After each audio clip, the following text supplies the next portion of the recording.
Whoa. Whoa. Whoa. Big Frank, what's going on? Yo, what? I wasn't ready for that. My guy, Frank Champion, what's happening, man? Yo, did you just come through the curtain legit? No more hands. You just dropped the curtain, bro. I was not ready for that. I wasn't looking down bottom, too. I love it. What's popping? Let's get this going. We're going to have a good show tonight. I know we are. Word. What is going on, world? It is your favorite opiners of professional wrestling. Oh, hey, where'd our thing go? We had, what happened to those? I'll get them. Hold on. Give me a sec. Keep going. All right. It is your favorite opiners on pro wrestling.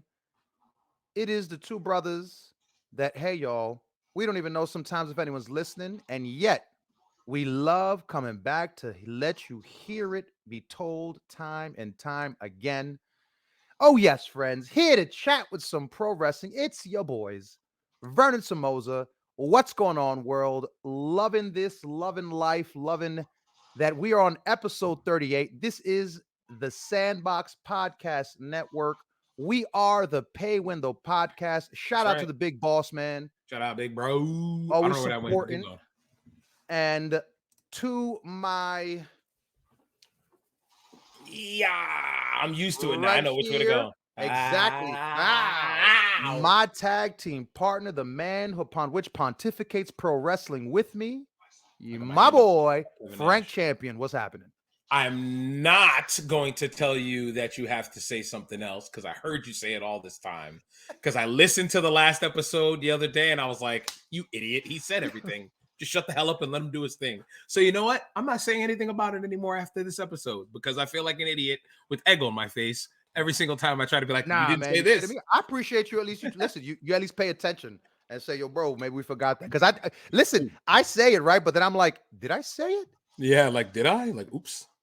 Hold on. That was a thumbs up there. My bad. What's the deal, man? It's another week. It's Wednesday. You know what that means. It's another beautiful episode of the Pay Window Podcast.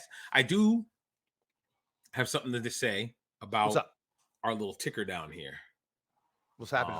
So go ahead. You normally ring off where they can hear us. So go ahead and do your thing. You want to listen to us, you can check us out audio-wise, Apple Podcasts, Spotify, Amazon Music, iHeartRadio, Radio Public, and Stitcher for the audio versions. And if you hit us up on YouTube, our YouTube channel does have the video version of these when we remember to put them up. Because sometimes they get flagged or they get lost by our gremlin friends. Or I just forget. And that's it. Yeah. So I'm going to apologize because I was listening to episode 36 on Spotify. And that was the episode we were like, man, if you're listening to audio, go to YouTube. You have to watch this video version because there's so much things video-wise we watch. And I winded up deleting the video by mistake before uploading it. So I blew the game. So it does happen. It sucks. I didn't never want that to happen. We had a 35 show winning streak and I lost one. So I apologize for that, but the audio version is available. But even the audio version, it was messed up. That's why I texted you the other day, like, yo, the audio version's cursed. I mean, episode 36 is a cursed episode because everything that could go wrong with those episodes did go wrong. I don't know what the hell happened, but I'm gonna make sure I pay attention to what the hell I'm doing. So I wanted you to read down here because I wanted to talk about this guy at the end. I don't know if it's gonna follow the same way I'm going. Am I pointing at Stitcher? Yeah, you got it. You're pointing at Stitcher. What's up with Stitcher? Sweet.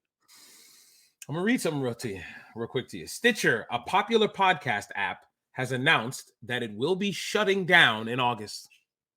Oh, I've never used Stitcher once, so that's popular is cap. I don't care what they say. Popular is cap. The podcast platform will officially close on August 29th, just over 15 years after it was launched. It's been around 15 years. I've never heard of Stitcher. I've never used Stitcher, so that's amazing that they're shutting down. Company was founded in 2008 and was one of the earliest podcast play. Okay, so it's an OG. Also, respect to them. Respect to Stitcher. Shout out to Stitcher then. R.I.P. So here's what we're gonna do. Hold on. Our next show is the 16th. Okay. Then our next show is the 30th. We're gonna do it live on the air, Vern. I'm gonna remove Stitcher from our. We're gonna remove it from there as like a farewell. Farewell. I'm gonna have you say like a eulogy. Farewell, goodbye, sayonara. Yeah, it's gonna be one of those. I'm gonna have you do like a eulogy, and then you can end off with your Maverni Omega and you can God. do that. All right, so I'm gonna put remove Stitcher Do you? ticker on 8:30. All right, boom, perfect. So yeah, at the end of this month, we will no longer be on Stitcher because nobody will be on Stitcher. So Facts. That's all right. that's all right. So we're here, right? We're talking Yeah, about man. the pay window right now. We're not talking about wrestling right now. Absolutely. We're talking We're about talking the about pay show. window. We're talking about the show. So since we're talking about the show, I wanted to bring up some things to you. Please. We were supposed to do this last show, but we Yeah. forgot. We talked about it on episode 35. I'm sorry, episode 36, that cursed episode. And now here we are at episode 38. And I'm like, we're gonna do it this week. So I wanted to talk to you about some analytics on the show because the last time we did it, I don't remember exactly what episode, but I feel like it's due. I feel like it's been a while since we did it. Okay, so I'm on YouTube. I'm at the analytics. Let's go to the dashboard first, okay? I'm gonna actually put it in front of me so I don't have to break my neck to read these things. So, as of right now, our latest video. Let's do this. Our current subscriber count, Vern, is at a stagnant 20 subscribers. We haven't moved from that in forever. Hey, to me, it's whatever. People are watching, people are listening, so that's all that matters to me. We're even getting comments, my boy. The latest comment. Yeah. Why you get so loud all of a sudden? You put your gain up. Okay, I was about to ask you because I just noticed for some reason it looked like my gain was moved again, and I was like, bro, why does my gain keep moving? Can Maybe you hear something me? keeps touching it. You sound good there. When you said All right, yeah, cool. you sounded like Dr. Dre. Okay, When cool. Eminem I asked him a just question went or back. All something. right, cool. You were like, yeah, hell yeah. We got some spam comments first. What happened? Huh? I What do love that your random Dr. My Dre. random hip hop When reference. you said it out, because in my head I was like, oh yeah, I can actually hear that. You Yeah, definitely sounded like that. You'll hear it on the audio and the video. We got some comments that we haven't responded to or seen. There's one that says from 7 days ago on the Let Me Talk to You episode. I cannot say that. Ranak Hussein Satar 69. I like Ronda Rousey. 2 heart emojis. Why Liv Morgan is not used? She was used as top star. Now she like jobber. That's verbatim. Okay. Well, hey, that means Should we're we reaching respond? international waters. Why not? Should we respond right now live? Why is Liv Morgan not used? Don't let me answer it. I'm gonna let you answer. I'll tell you. Liv Morgan's not used because she's hurt. She's currently hurt, so when she gets back, I'm sure she'll be back on the top of the card. Because she's hurt. I'm gonna respond to this. When she's healthy, she'll be back to the top of the card. I'm gonna put Vern as a response and reply. Go ahead. We gotta engage with our audience, Vern. Surely, we gotta engage with the audience. I haven't considered that. Yeah. We should. Somebody put I like Ronda Rousey. Should we just heart emoji that, or should we just like the comment? Yeah. I see a lot of people do that. They just like the comments. You can heart. I'm gonna heart it too. How about that? We'll heart it and we'll like it.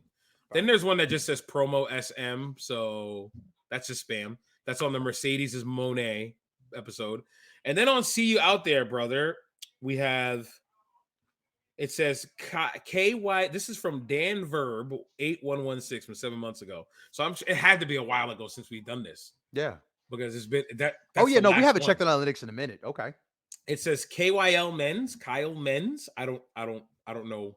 And then it has glasses emoji about 20 times, and then 30 to 40 thumbs up emojis, and then 5 cat emojis, and then more thumbs up emojis. So I'm just gonna give them a thumbs up. Fair. I think that's how we're gonna do that. All right, responded. We're good. We're keeping up with the with our keeping up with the fans. I hope you're happy. Yeah, because that's awesome. All right, here we go. So the last episode is doing real well on YouTube right now. In the first 7 days, we hit 57 views. Okay. Number 1 ranked show of all of ours. It used to be Everybody Loves Punk, but it's been surpassed by Let Me Talk to You. Interesting. Sometimes I think it's because of some of the names I throw on there. Hey, people think, it's as long as it's not the pay window shoots on I think I'm Oh fine with any God. title. Oh God. The other day, I gotta start using confirmed. yeah, I saw exactly that's what because we don't do clickbait titles. We don't have Yeah. clickbaity titles yeah. We don't do any of that nonsense. That's a fact. All right. Let me see if there's any of the analytics on YouTube that we can go to. Wait, So this channel got 65 views in the last 28 days. That's Okay. 5 more than the usual. We Hey, got a real spike on what is this? Oh, the episode of Let Me Talk to You. It hit big like day one. It did very good numbers. really? I wonder why. Yeah, I couldn't tell Got you, but ourselves in the algorithm, huh? hey, I guess we just hit the algorithm at some point here. I'm But mad about I'm that. cool with it. Yeah, I'm absolutely cool with it, bro. You know what I mean? In real time, we had 3 views of Let Me Talk to You in the last 48 hours. So Hey, that's why I like looking at these analytics stuff, you know? I'll take if we get 1 view, that means there's one more person that got a chance to listen to us. Correct. So I'm cool with it. I'm cool with it too. We did comments. We don't have to worry about subtitles, no copyright. Okay. So we're done with that one. So shout out to the YouTube viewer. I think we do well there. I think you're gonna make me log in. We're gonna head to Spotify for podcasters. See, Yeah. that's how I know it's been a while because I think the last time we did this, it was still called Anchor. Now it's called Spotify for podcasters. Wow. Yep. I'm still mad at Spotify. Yeah, I'm talking right to you, Spotify. Audio listeners, wherever you're listening to it, I'm talking to Spotify right now because every time I try to upload an audio episode, I have to try to upload the thing about 17 times because it keeps failing, or it'll upload and it'll be just 30 minutes of the episode, and then I'll cancel it. Then I'll try to upload it again, and it's the part that was missing from the episode. So then I'll cancel it and then I'll upload it again, and then I'll get through this loop of a loop of a loop of another loop of just continuing to try to upload the same episode. Sometimes I try like 5 times and I go, you know what? I'm leaving it alone. I'll start playing video games. And every time I got like a break in the game, I'll be like, all right, let me try and upload it. And then I'll go back. I'll look. It did it again. Click. Play. Up. Did it again. Click.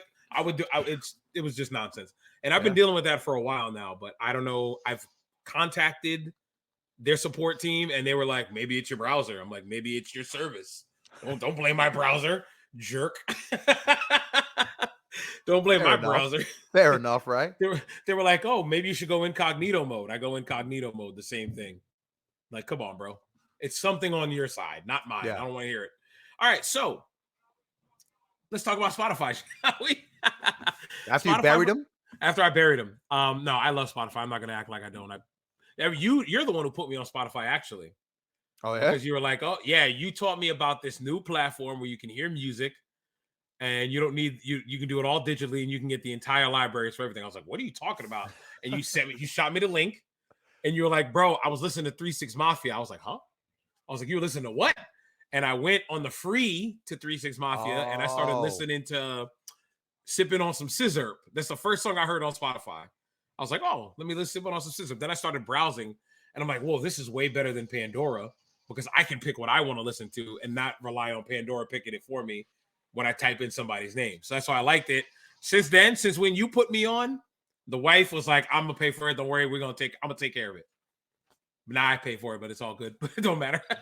I pay for it now. We changed the credit card service and all that, like put it on mine. But I've had Spotify the whole time, so I love it. Yeah. But let's No, I talk. hear you. Same thing. Once I signed up for Spotify, I've never really unsubscribed from it because I've done Apple Music, unsubscribed from that. I've done Amazon. You didn't like Apple Music, huh?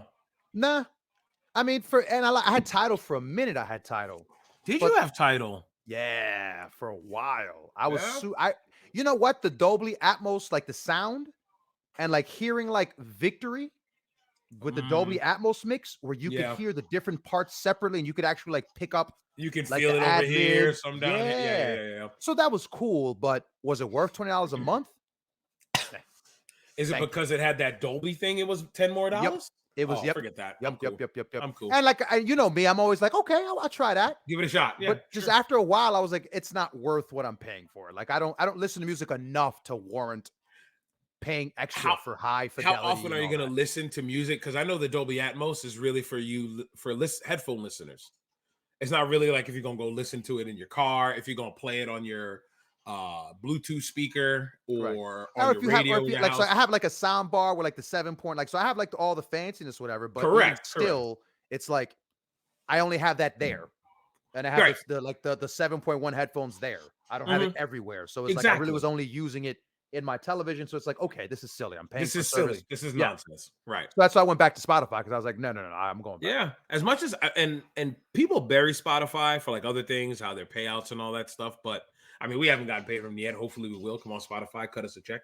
But I don't know. I've always liked Spotify. I don't think I'll ever sway away from these guys at all. So all right, so let's talk about our analytics real quick. Word. All time, we have 364 plays. Okay. All time. So almost a little under a play a day because we've been doing this for over a year. So a little under a play a day. We get 12 plays per episode on average. Let me see. What's this? This in their first few weeks. Okay, that's fine. The audience size is 5 in the last 7 days. We have 19 Spotify followers, which I think is cool. I know I'm one of them, and you're probably one of them. So 17 Spotify followers. That's kind of cool. Hey, I don't care if we're included. I'll take it. Yeah, I'll take it. I'll take it all the way. A pause. Whoa. Wow. That was flagrant. Wow. Whoa. Flag on the play. Slow it down. Holy. All right. I'm gonna act like I didn't even say that. Okay. So here we go.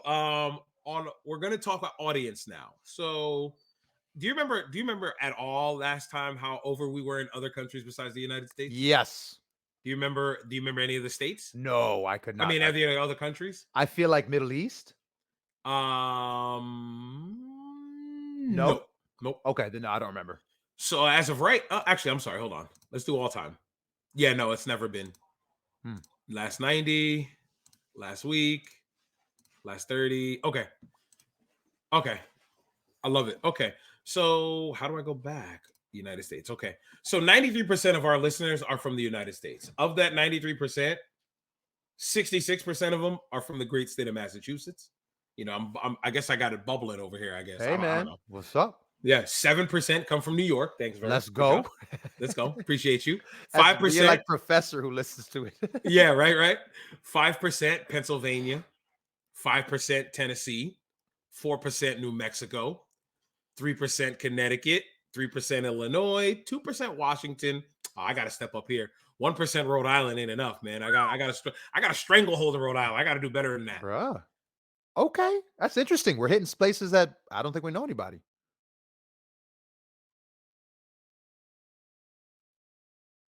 Friend, you just freeze on me. Did I cut out real there? Oh, okay. Oh, you're back. Okay, because you're smiling like this, and I was like, you're smiling way too much. Like you were just like. Did you hear all the less than 1%? No. Did you hear me start with that? No. So last thing I said was 1% in Indiana. Did you hear that part? Nope. Okay, 1% in Rhode Island. I had a stranglehold. Okay, that I heard. After that, that's when you chopped. 1% in Indiana. Yeah, my Wi-Fi dropped for a second. 1% in Indiana, and then less than 1%. Florida, Texas, Michigan, Georgia, North Carolina, Virginia, Minnesota, Maryland. Looks like the South don't like us so much. That's all right. That's what it seems like. Oh well, Tennessee we're a little over. We got that New York. We got that New York tinge to us. Probably as we were talking about Tennessee, Lee. The next over country for us, besides the United States, is the great country of Germany. 5% of our audience comes from Germany. 93% is the United States. Yeah, 93 from the United States, 5% from Germany. Then it's less than 1% in Australia, United Kingdom, France, Puerto Rico, and New Zealand. Well, big up to Daggone Germany. Shout out to y'all supporting the pod. Facts. Appreciate that 5%. Yep. Take it. We appreciate all that love. All right, so talking about platforms. So the apps that they listen to us on. Spotify is number 1 at 51%. All right. Apple Podcasts coming in strong at 38.3%. Let's go. And the web browser, so just literally listening to us, I guess going to Spotify on your web browser. Oh, okay. Or any of those other, I think the sites that we have here, iHeartRadio, I'm guessing, because it just says web browser. It doesn't explain. Okay. It doesn't give you a specific app or anything? No. It's 10% of our audience. So that's the majority of our audience. Devices. 50% is with an Android. Shout out Team Android. 40% is with an iPhone. Big up to the Apple gang. 6.7% is through Windows. That could be probably PC or the Windows phone. Who? Imagine you Juice Robinson Windows like that. That's messed up. I'm A on a Windows phone? Bro, if you had a Windows phone, I would be like, bro, is it the year 2000? What are you Do doing? they still have those anymore? You got a BlackBerry in your bag too? Do they make Windows phones anymore? Oof. I think my brother had one. Yeah, discontinued. No, they discontinued. Okay. I feel like my brother had one. Those phones sucked because they look like Windows 7 in your hand. Those phones are terrible. Those phones are awful. I think my brother had like an LG one that crapped the bed on him or something. I can't remember. Yeah. No, I never used it. I just remember they had them around. Like they're pretty sophisticated, I guess, right? Because they had Windows operating on a phone. It was a Windows operating system on a phone. That's pretty cool because I'm sure you could have probably done a ton of stuff with that phone. Sure. Kind of like why I like Androids, because I can do whatever I want with an Android without having to worry about Apple saying I can't do this or not. Speaking of Apple, Mac comes in and last with 3.3% on the devices. And I just hit That's puberty. me. You hear that? That's me with the 3.3. That's you're on the Mac. That's all you. That's all me on my Mac. Yeah. Let's rank the episodes. So what do you think? I think before when we did this, I think Everybody Hates Punk was one of the highest ones, or the Big Boss Man episode, I believe. Yeah. Was one of the highest ones. I'm remembering it now. I don't remember. Yeah. The Big Boss Man episode has dropped a lot. Okay. What do you think is our highest rated episode out of all 37? What do you think is the highest? If you had to take a wild guess. Wild guess, and it's not the LA Night one we just did that did numbers. The Let Me Talk to You? Yeah. Let Me Talk to You. It hasn't been listened to really that much this. Okay. I want to say something. The episode we did on Sasha. Mercedes is Money. Mercedes is Money. It is. It comes in 1, 2, 3, 4, 5, 6, 7, 8, 9, 10. Out of the top 10. Okay. Yeah, you stumped? Yeah. What's number one? Episodio 32. Coming in at number 1. Yep. I don't know. I feel like we're catching steam. It's all of our latest episodes that are up there. R.I.P. Iron Sheiks at 2. Observing the Observers at 3. Colliding in the Bank's Forbidden Doors at 4. R.I.P. Billy Graham at 5. Yeah. So Fight Forever. Then the Jay Briscoe, Mania Week, the Colossal Tussle. I love that episode. And the Go Home Show are tied there with the Big Boss Man at 1, 2, 3, 4, 5, 6, 7, 8, 9, 10, at 10. Yeah. They're all tied up there. Yeah. But yeah, man. Okay. I wanted to touch on that. I was just looking at the episode. Wow, 32. That's the one we had Shay on for. We had Shay on it. We were talking about Backlash. We were talking about all that stuff. So I think it's cool. Again, that's why I like looking at that stuff, because it kind of gives us like a report card. Yeah, heck yeah. On what we're doing. You know what I mean? Like, hey, what's working, what's not working. All I see right now is it seems like the later episodes are starting to catch steam. Maybe people are finding our podcast and now they're like, oh man, these guys got a lot of episodes. Let me start. Boop. And they listen to our latest and they just let it run. I'm cool with that. Let me talk to you. Yeah, let me talk to you. Exactly. Don't have an episode name for this one yet. Maybe we'll figure it out mid-show. We're about 23 minutes in. So we'll figure something out. That's all I had for that. Do you want to cover the next? You want to start with the next topic? Yeah, man. So, Franny, thank you for the update to the faithful. We appreciate y'all. If you're listening to this and you've tuned in first time, or this is the 38th time, we appreciate you. And hey, one way you can help us out, let somebody know. If you know somebody likes to opine on wrestling, wants to hear two people talk about it, spread the word. Why not? We don't claim to be experts. We don't claim to be just two guys who like to talk about, give our opinion on the things that we see. Yeah, I mean, just to piggyback off of what you're saying, it's not like we're just two wrestling fans who are just passionate about the wrestling business as well. Well, true. We are. But we do have a little bit of insight because we had a little bit of work on the indies. And I'm talking, when I say little, I mean little, because I feel like anybody could say they worked on the indies if they did a battle royal because they sold 10 tickets to a show. But I mean, we've done stories, we've done titles, you've managed champions, stuff like that. We've put our bodies on the line like these guys on television. We've been up and down the roads on it. Right. That's a good one. We've been up and down the road. So we do have a little bit of insight, but it's not like we're, Terry Bollea out here trying to teach these people how to work the business. Like I did that. I got to take a dig at Terry. Okay. Can I, man, remind me to bring up Terry when we talk about Cody's doc, because Terry Oh, Come God. on, Terry. Oh, God. You know he had to get becoming the an icon, payday. brother. He's becoming an icon, brother. I was waiting for him to say he's got to turn the nose up on this thing, dial this thing back in. You know what? I was waiting for those. Oh, God. Yeah. Terry was just like, what?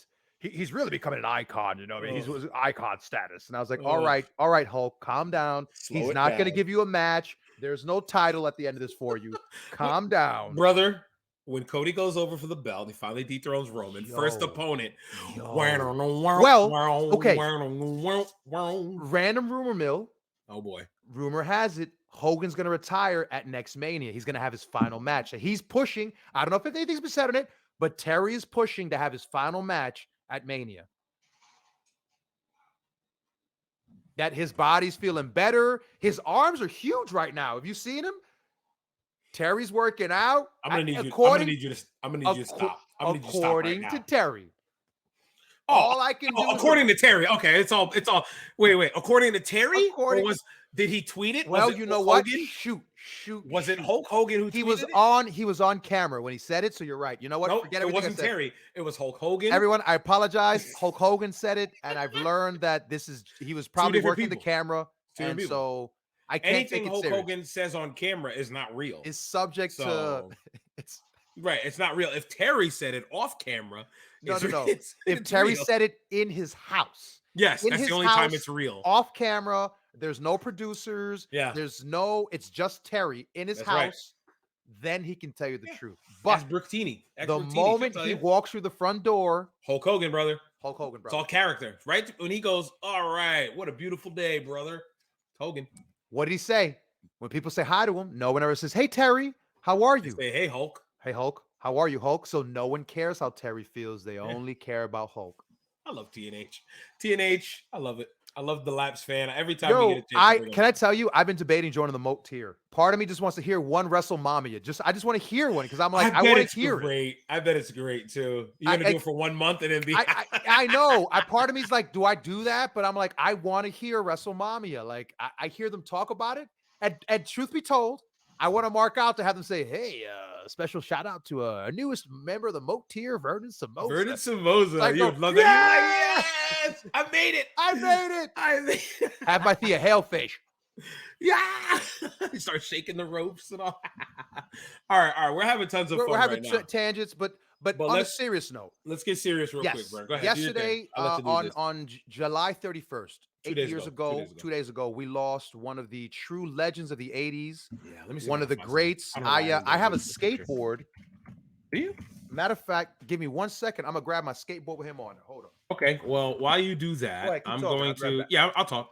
I'm gonna share the screen. What he's talking about. I don't even think he got to say the guy's name before we got there. Maybe he did, and I wasn't listening again. So I'm not gonna check him on it. I lied. It's Roddy Piper. Yep, I have two skateboards. That's one's Roddy Piper and one's Hogan. Oh, I bought these years ago. I don't want to get there. Actually, no. You know, whatever. I bought these yesterday. Matter of fact, I bought them brand new out the box. Okay, let me hear. It's Hogan and Piper, the two biggest stars of the 80s. Hogan in the red and yellow, and Piper in his kilt. They're gorgeous.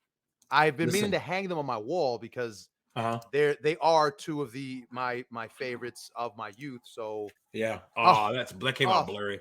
What that face though? It came out so blurry. Piper. Okay, so wrestling. So we have no article or nothing like that. We just want to talk about Piper real quick. It's been 8 years. Our memories. One thing Piper got, and we were talking about it last week, our last show with Chelsea Green, facial expressions.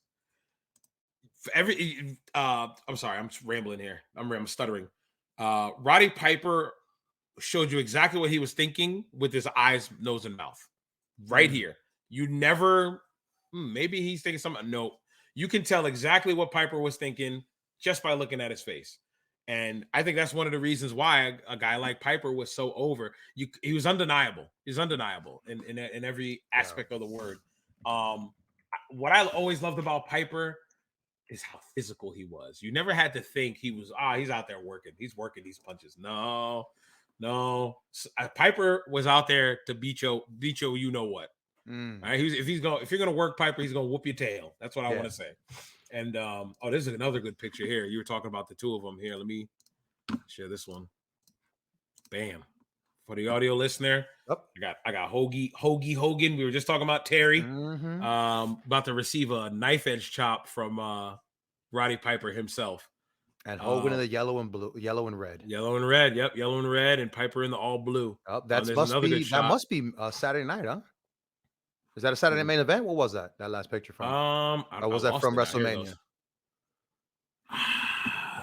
That's probably from that Mania. Yeah. It has to be Mania because look at the arena behind him. I say look at the bottom. And Ali's there. Yeah, so it's Mania. Ali's right there. It's got to be Mania. Yeah. It was Mania. Great shot.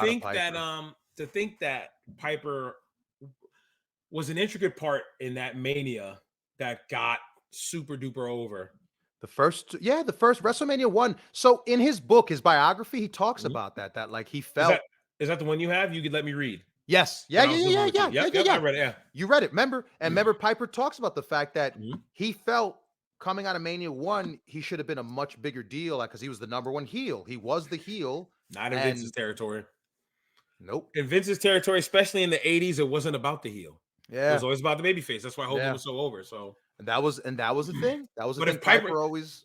So I'm asking this now. We're just rambling now. We're tangenting. It don't matter. If Piper's not prominence, but prime, where he was over with Hogan in that early portion of the WrestleManias. Well, if that was I'm calling it prime. I don't have a better word for it. I don't want to call it his. Well, it's his time there because I would say some people would. I think historians would argue his prime may have been Piper in Portland, right? Georgia. After Portland, when he went to Georgia and he was working for Georgia Championship, where he was doing commentary because that's where he first did commentary, and with him and Gordon Soley, they did commentary, and that's where like Piper really, the Piper we all know. That's really started to shine. But in Portland, Portland is where he made famous his heel work, where he was causing riots with him and Chavo Sr. Yeah. Where he famously was in Texas, where he brought in a donkey and said for Mother's Day, he brought in a donkey and said he brought in Chavo's mother, and it was just a donkey. I don't remember that part. Yeah, well, you can imagine it caused a riot. And, of course. Right? Piper was a heat magnet. Yeah. Piper had a special gift that he was willing to say and do whatever it took to get that heat. Yeah. There wasn't a place he wasn't willing to go. Right. Because for Piper, heat's heat. Yeah. If I'm going to piss them off, I'm going to piss them off. And that meant if he's going to get racial, if he's going to get sexist, it didn't matter. He did do half blackface once. Let's not forget that. Yep. He went half blackface, which was crazy. What I was going to ask you was this. Now, I know you mentioned the whole Georgia Championship Wrestling. Yeah. So that Piper we saw in the WWF that got to headline those WrestleManias, if that Piper was in WCW, you think he'd be a top heel at WCW?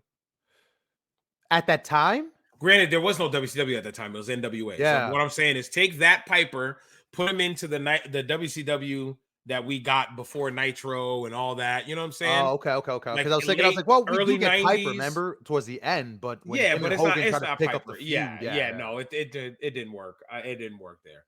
So that's what I was asking. Do you think he'd be a bigger star if he was at like that Piper in the WCW before the Nitros and all that? Do you think it would work out for him? I wonder, because I wonder how he would have been there with Flair, how he'd have worked with Dusty. Like, you have to think of all those other people who were there. So I wonder how that would have fit in. Like, imagine Piper cutting promos with Tony Schiavone at the NWA set. Yeah. I think. Well, like I said, the Georgia stuff exists, but I don't. I'm trying to think of. Is that on Peacock? Georgia Championship? I believe so. Yeah. I'm gonna see. I'm gonna check. I might watch that. I haven't watched some old school wrestling in a while. Oh, listen, Mid-South '84. I finally got Prof to watch it, and Prof's been marking out because he's like, "Oh, who knew you actually weren't kidding?" Like, Mid-South is fantastic. Mid-South '84 is the single greatest year of professional wrestling. I will hold that 1 year of professional wrestling TV against any year of pro wrestling TV to tell you I'd say it's better.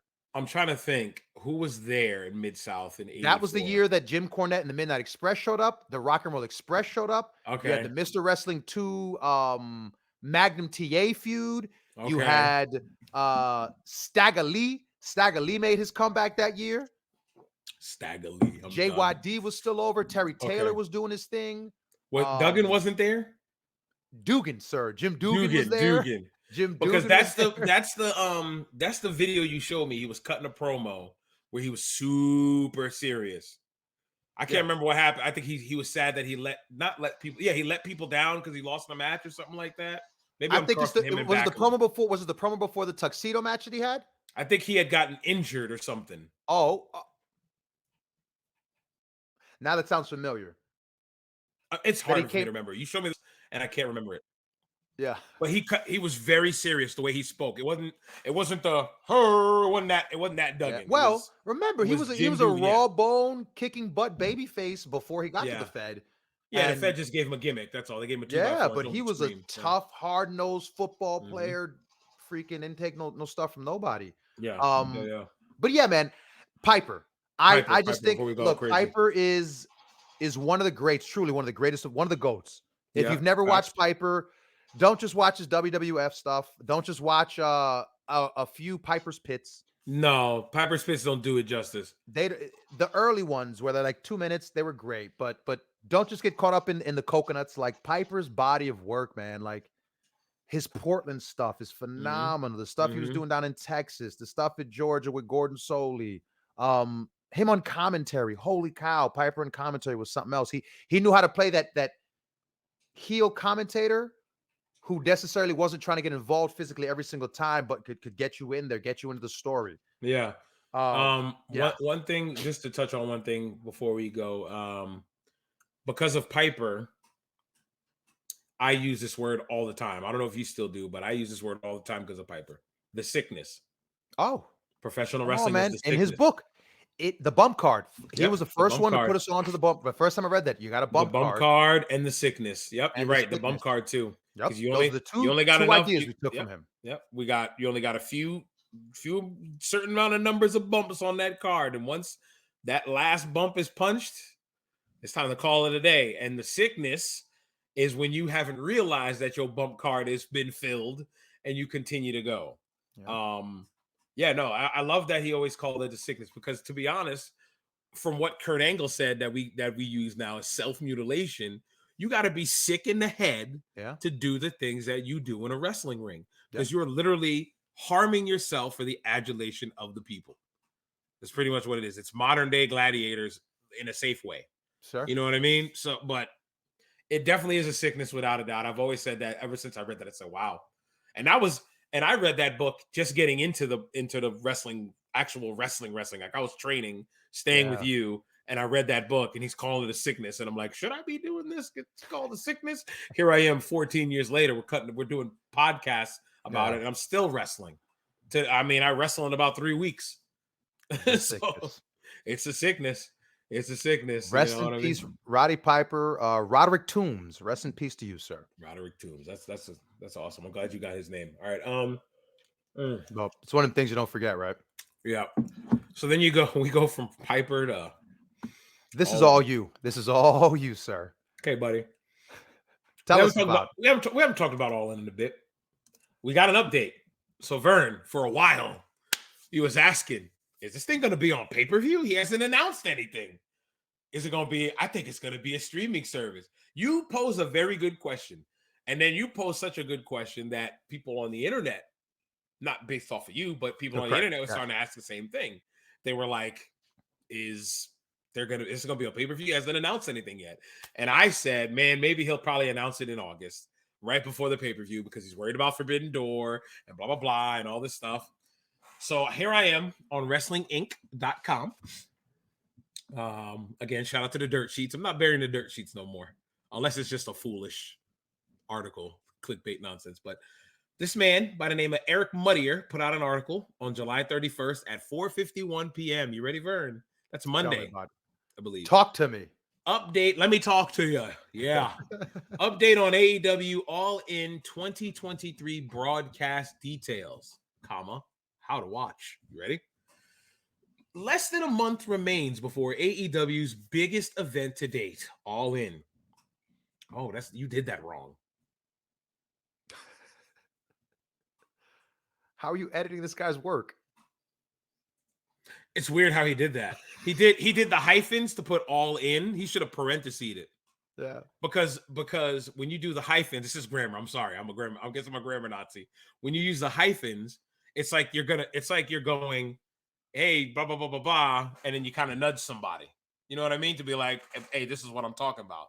When you put it in parentheses, you're just like, this is what I'm talking about in general, but don't put that in the context of me talking. That's why I read it that way. I was like, that doesn't make sense. All right. Less than a month remains before AEW's biggest event to date takes place at London's Wembley Stadium on August 27th.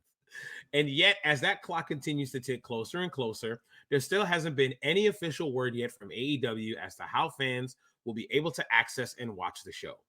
But some word from both a broadcast, I'm nice. I'm going to just read it verbatim. But some word from both a broadcast satellite company and a pay-per-view provider may finally be providing some clarification. Per WrestleNomics, All In will air on pay-per-view with DirecTV and in demand, confirming carriage. Yo, is he British? Maybe he's British. Could it be a language thing? Could it be that he's just like, no? This is just this stuff is misspelling too, though. Copy. Okay, I try to give him a benefit. Confirming carriage of All In will air on each respective services. This is trolling. I'm being trolled right now. I'm about to have a mini stroke. The card will air on DirecTV's channel 106, with in demand stating that the event will be available for $49.99. The usual price of AEW pay-per-views in the United States. That's actually not bad. Do they still do? They don't do pay-per-views no more for WWE. You gotta have Peacock now. I think they still offer some of them pay-per-view, but like for outside markets, it depends the market you're in. Okay. Fans in Canada, the UK, Ireland, Australia, and New Zealand will also be able to purchase the event through payperview.com. It should only be a matter of time before AEW finally puts a stamp on that now, shifting attention to what will comprise, that's on me, what has so far been a matchless card. It's expected Tony Khan will begin a strong push this week on the 200th episode of Dynamite, happening this Wednesday from Formula. Whoa, I'm having a stroke for real. From Florida. Wow, Jesus. Listen, that was rough to get through. I'm just going to say that now. I'm sorry, Eric. You got to proofread, bro. Facts. And I think I said muddier. It's mutter. Eric Mutter. He muttered through that whole sentence over there. All right. So they did make an announcement, Vern, for what I believe will be the main event of All In. Okay. So we were talking about Episodio. Here comes the big man, the big man. Episodio 32. We were talking about what's the main event at All In going to be? Me, you, and Shay. Are you good? Yeah. I'm just reading the art. Can you scroll down past the article that you just read, please? Is there more? Please. Why is it? Hold on. What's the next article? I gotta bring it up again. What's the next article on Next Up? What do you have? False facts about AEW you always thought were true. Oh God, the EVP's on. Oh God. Oh nope. I'm out. Nope. I'm not touching that. Nope. Nope. That's why I'm smiling, because I was like, oh my God. You know what that was? That was poop in the pool. That's what that was. Like, oh, I'm gonna go for a swim. Nope, forget it. Somebody pooped in the pool. I'm good. Nope, not dealing with that. Okay, where was I now? Okay, all in. What should be the main event? What you picked as a main event? I kept looking over at you, and you were just cackling. You're reading it now, aren't you? Can't. You're reading it. I can see it in your blockers. I'm just looking at the headlines. I'm not even looking at the stories, and I'm just like, of course. Okay. So Shay had picked FTR and Punk versus the Elite in the All In main event. Shay was incorrect. Yep. You picked Punk and MJF versus the Young Bucks. You just went incorrect. completely off and went incorrect. I went the logical route, and I said CM Punk versus MJF in the All In main event. It's your world champion. It's CM Punk. It's got to be the main event.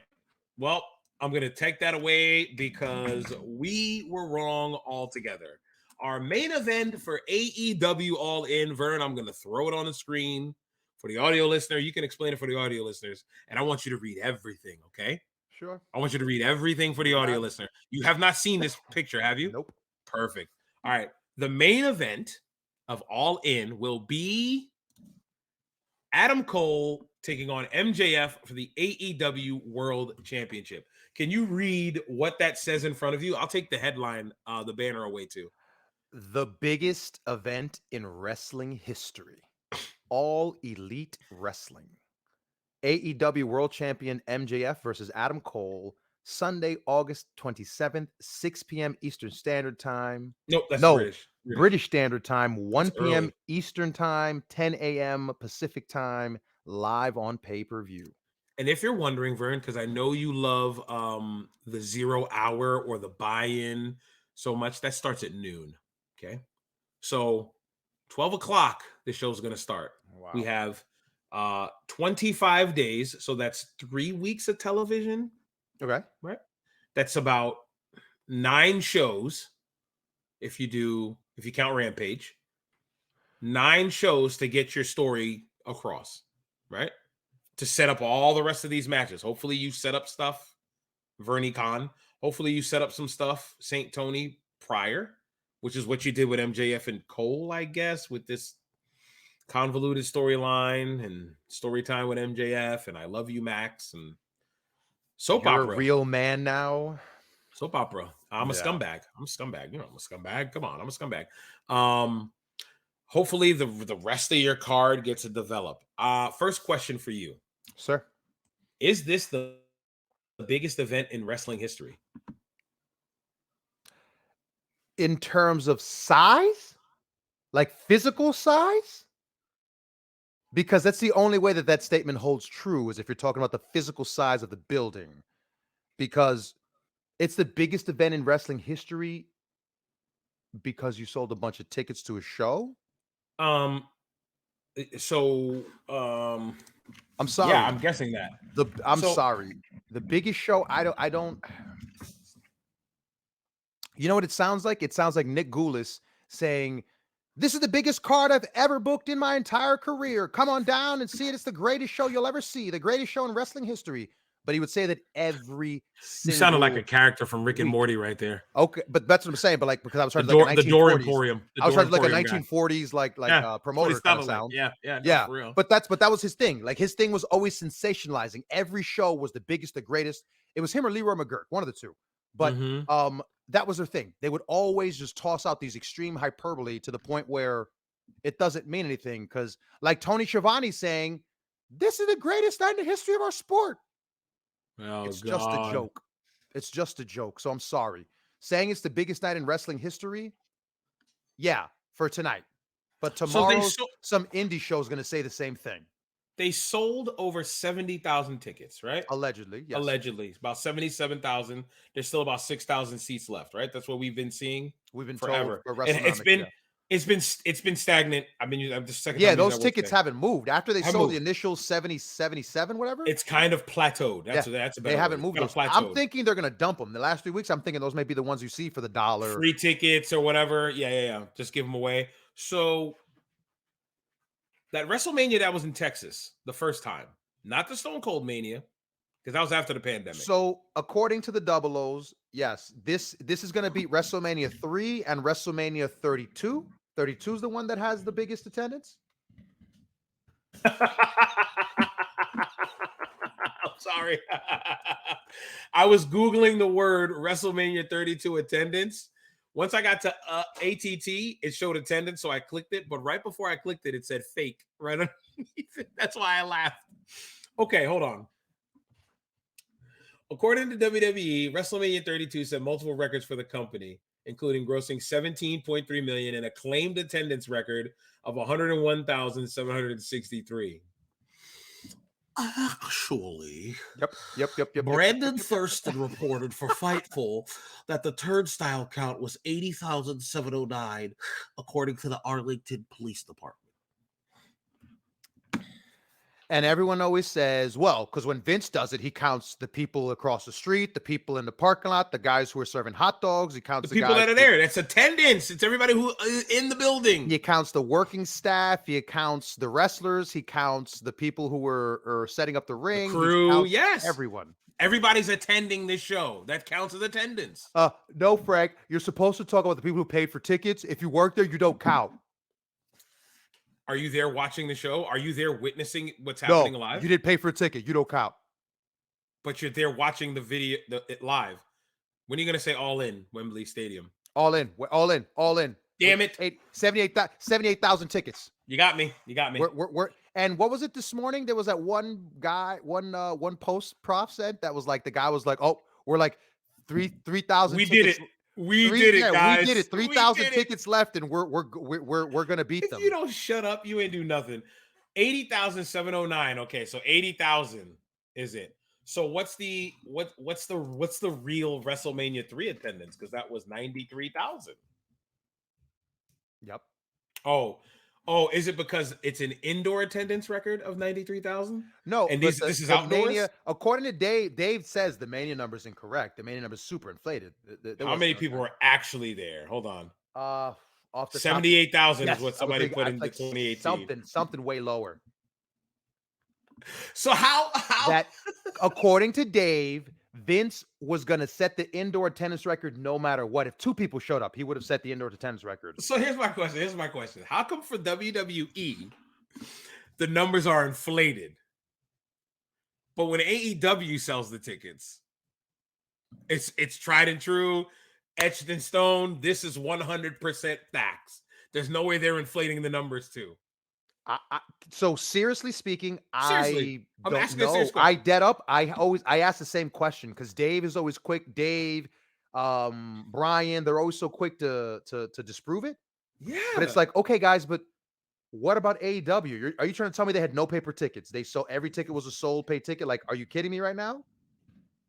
Let's see. Ticket sales. It's why whenever you see those like AEW can buy bundle tickets or tickets for $1. Yeah. The joke is always that Tony Khan buys his own tickets and he's his own reseller because you always see those tickets going for $1 afterwards. But everyone always says that not everyone, but the joke online is usually Tony Khan pays for all his own tickets because when you look at those crowds, they're sold out, but there's huge gaps in the crowd. So how did you sell out? And all right, here we go. You want the update? You want the update, brother? Give me. On WrestleTix Twitter. Oh, the only official source for wrestling. Obviously. Oh, this is Dynamite.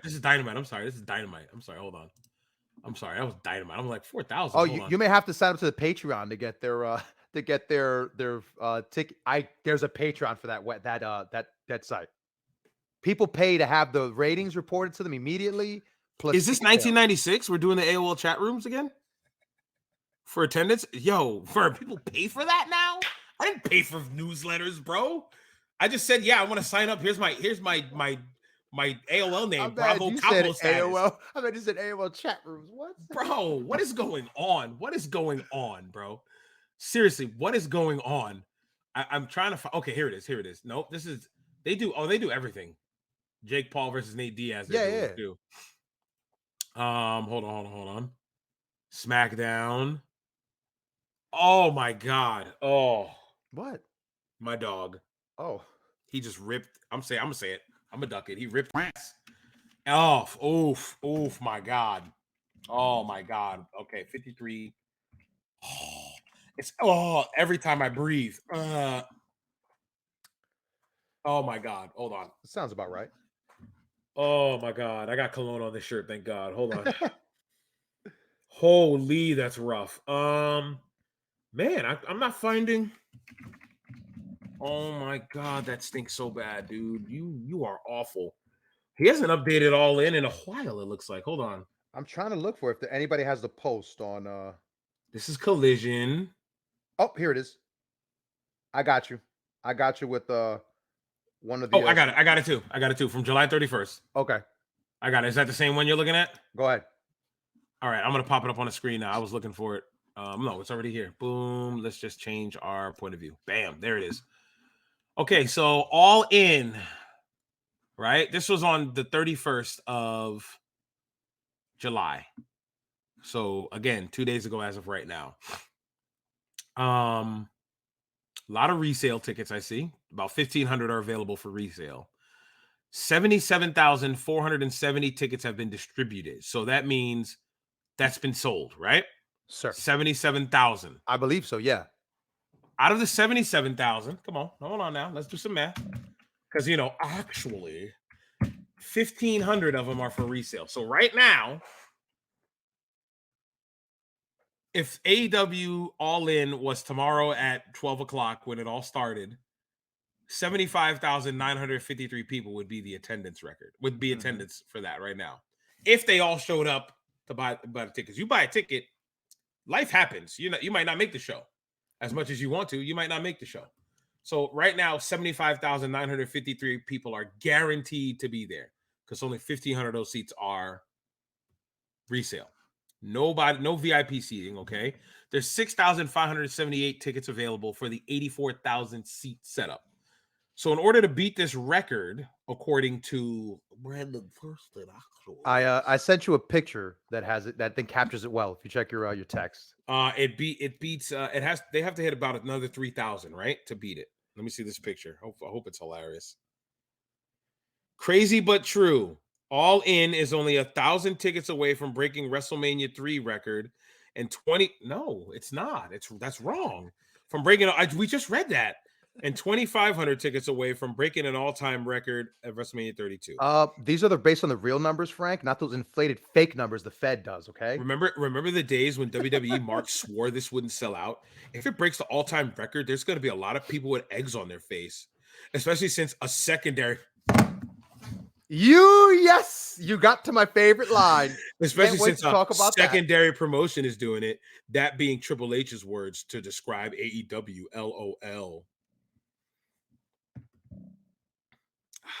Do you know how triggered the basement was when they heard secondary promotion? Hold on, let's save that. All right, buddy. I just have to do you understand? Let's save that for when we talk about the Cody Doc, which is next. You know what? I'm good. Let's get off this AEW. Let's get off this. Congrats to AEW. You guys are doing well. 77,000. Yes.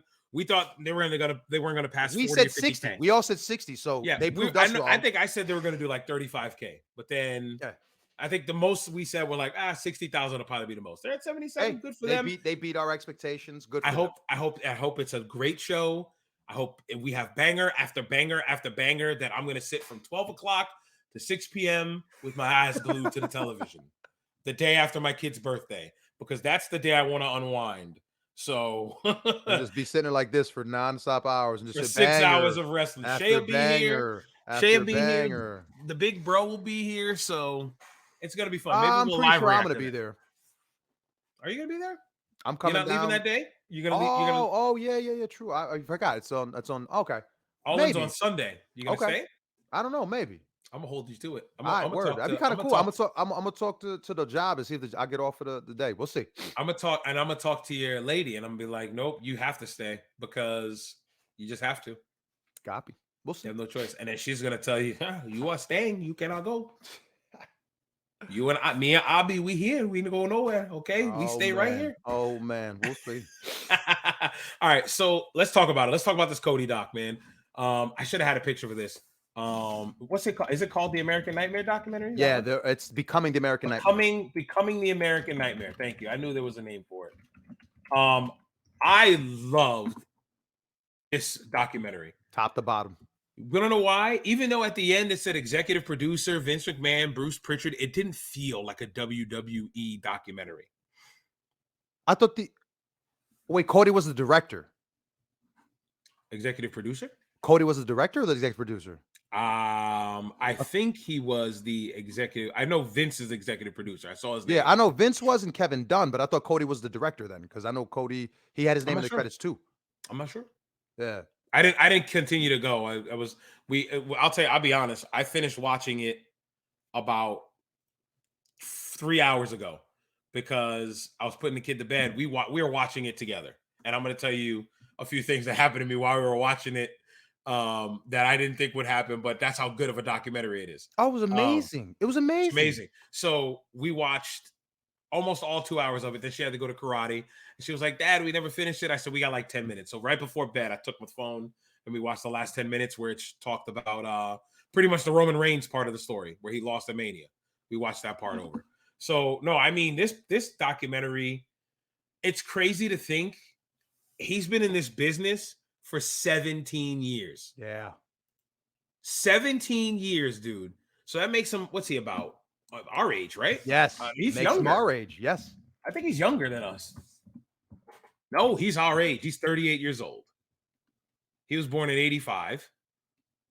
Oh, this dude, man. Jesus. He was born in 85. Okay. Yeah, you're right. I'll just look up the executive producers. It's Chris Chambers, Kevin Dunn, Ben Hauser, Chris Kaiser, Vince McMahon, and Cody Rhodes is one of the executive producers. Oh, okay. Cody. I said Bruce Pritchard. I don't know why I said Bruce Pritchard. He's all over that documentary, though. Yeah, he was.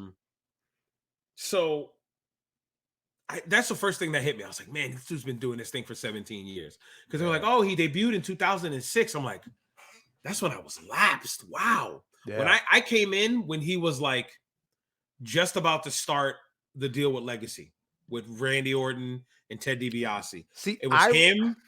And what's crazy. I'm sorry to cut you off. No. They don't mention the other member that was in Legacy ever.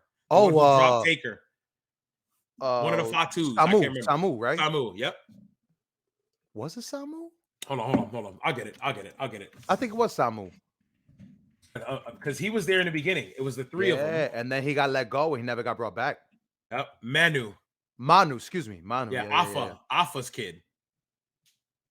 Is that no, that's Roman's cousin. Yeah, the homie never came back either. I'm pretty sure I heard there was rumor that he was trying to get back in, but they just and Sin Snuka, Deuce. I didn't know Sim Snuka was another one. Yeah. It was I think it was Randy. If at first it was Randy, Ted, Cody, and then one of them. It wasn't Cody at first. Oh, okay. I'm trying to remember. This is when because they were a team at first. Randy, Cody, and DiBiase. That's what it says here. Were briefly members stable. The concept behind the group was that each member was a multi-generational wrestler. It was cool. It was a cool idea because everybody was either second or third generation. Third generation. I don't know why I said dimension. 3D. Third generation wrestler. One or the other. So that's why I was like, that's a cool thing to do because the only reason why stuff like that happens is because it's the children of wrestlers and they're all jumping into the business together at the same time. I thought it was a cool aspect of that stable, but it didn't really take off until it was just them three. When it got to DiBiase, Cody as the tag team heaters, and then Randy as the big bad heel. This is Menace Randy. I don't know if you've seen this Randy. This is the Randy that handcuffed Triple H and RKO'd Stephanie and kissed her on the cheek when Triple H showed up at the crib. No idea what you're talking about. Oh my God. You need to watch. I think there's a video somewhere where somebody did a video on like post Legend Killer Randy Orton. Okay. Menace. He's a whole man. When he was punting dudes, he punted Vince. He punted Stephanie. Dude was a beast. The dude was beast. I'll have to check it out. Okay. Oh, yeah. 08, 09 Randy Orton. Ridiculous. And these were his heaters. Go ahead. No, I was saying, see, that's when I remember Cody when Cody went to the Indies. I don't remember Cody being in the Fed. I remember when Cody made the list. When I saw the list, that's marked when it out. Caught your attention. That's when I was like, oh my God, he's going to the Indies. And I was like, holy cow, this is great. Yeah, because you were big on your Japan and independent wrestling stuff then. You were like, I'm cool on the E. You were lapsed for sure. Mm-hmm. So yeah, we're talking about the doc. Where we at? We're at the legacy deal there. Yo, Cody's early childhood stuff though. Oh, love it. Wrestling and football and the dude in the crowd talking about beat Dusty. Like, bro, that's his kid. Like, could you imagine? So, all right, overall, how much in the feels did that documentary punch you? Okay, so remember what I said? It did things to me that I didn't think would happen. Okay. Yeah. First time it hit me was he was talking about his dad. All I wanted to do was give my dad I told him, Dusty, I promised to bring you back the belt. I'm going to bring you the belt, and they can't take it from you. Once we have it, they can never take it from us, right? Kermit was right 100%. Here. Oh. And then when he revisits it the second time and he says, well, I look at that picture every day knowing I can't do that anymore. I can't do it anymore. Oh, I Oh, my died. chest, Oh my my, chest, it my ripped chest. at me. And I'm like, I know this. Why is it affecting me like this? Right, right. I, It I shouldn't, Rest in but peace, it by the way, cared. to Stardust right there. I got Stardust on the front of the shirt right there with the floppy hat. Right there. That was Stardust who won the belt from or tried to win the belt in the Garden. He didn't win the belt From in the Billy. Garden. That's the Stardust who had the belt in the Garden in 79. But So, when Cody picked the belt up in the dirt, when he picked it up from the sand and and he it was the swiped it red. off the sand and with the strap. Oh, Yeah, oh, and he says, yeah. I can't give the belt to my dad, but I hope my little girl, when she tells her, come on, come When on. I was he like, what are you doing to me, Cody? What are you doing to me? Why am I so feeling things? I'm gonna tell you Because this. Go ahead, go ahead, go ahead. Why you feeling this? Go like ahead. I'm like sorry. I no don't no want no, to cut just you off. like, but no, it's just why are you making me feel things, Cody? I'm Cody, feeling stop. emotions. I I'm like, shouldn't. I shouldn't. yo, when he kept talking about his dad, though, I'm like, why are you punching me in the chest with this, Cody? Like, I know your dad's dead. I know all this, but yet hearing you talk about it, it just Makes it. made You're me making like, it worse. Stop, Cody. Right. holy cow. So you know where it hit me? I think it hit me different because I had my daughter right next to me. And this is a Oh, yeah, 2 hour documentary. She sat in the beginning, she kept asking me questions. Who's sure. that? Who's that? I said, that's Dusty, baby girl. Mm. Who's that? I said, that's Dusty. He's just older. Oh, who's that? That's Dusty. That's she kept asking, like, who's this? What's this? What's that? And I said, baby girl, we just need to, you gotta stop and just listen and watch. And she did. And she started to just watch and stayed quiet. And I'm cheap. I got the 4.99 Peacock commercial break. That for that 60 seconds, we talk. Right? We talk about what we just saw. So it got to the part where he was talking about his daughter Liberty, where he's talking about it's my family, talking about how he wanted to, the only reason why he's doing this now so his daughter can see him and if she wants to be a part of it. And I'm looking at my kid and I'm like, ugh, mm. I'm looking at her. I Let's kiss her on go. the forehead. I kiss her on the Let's top of the go. head. She leans her head on me. I'm like, oh my Let's God. go.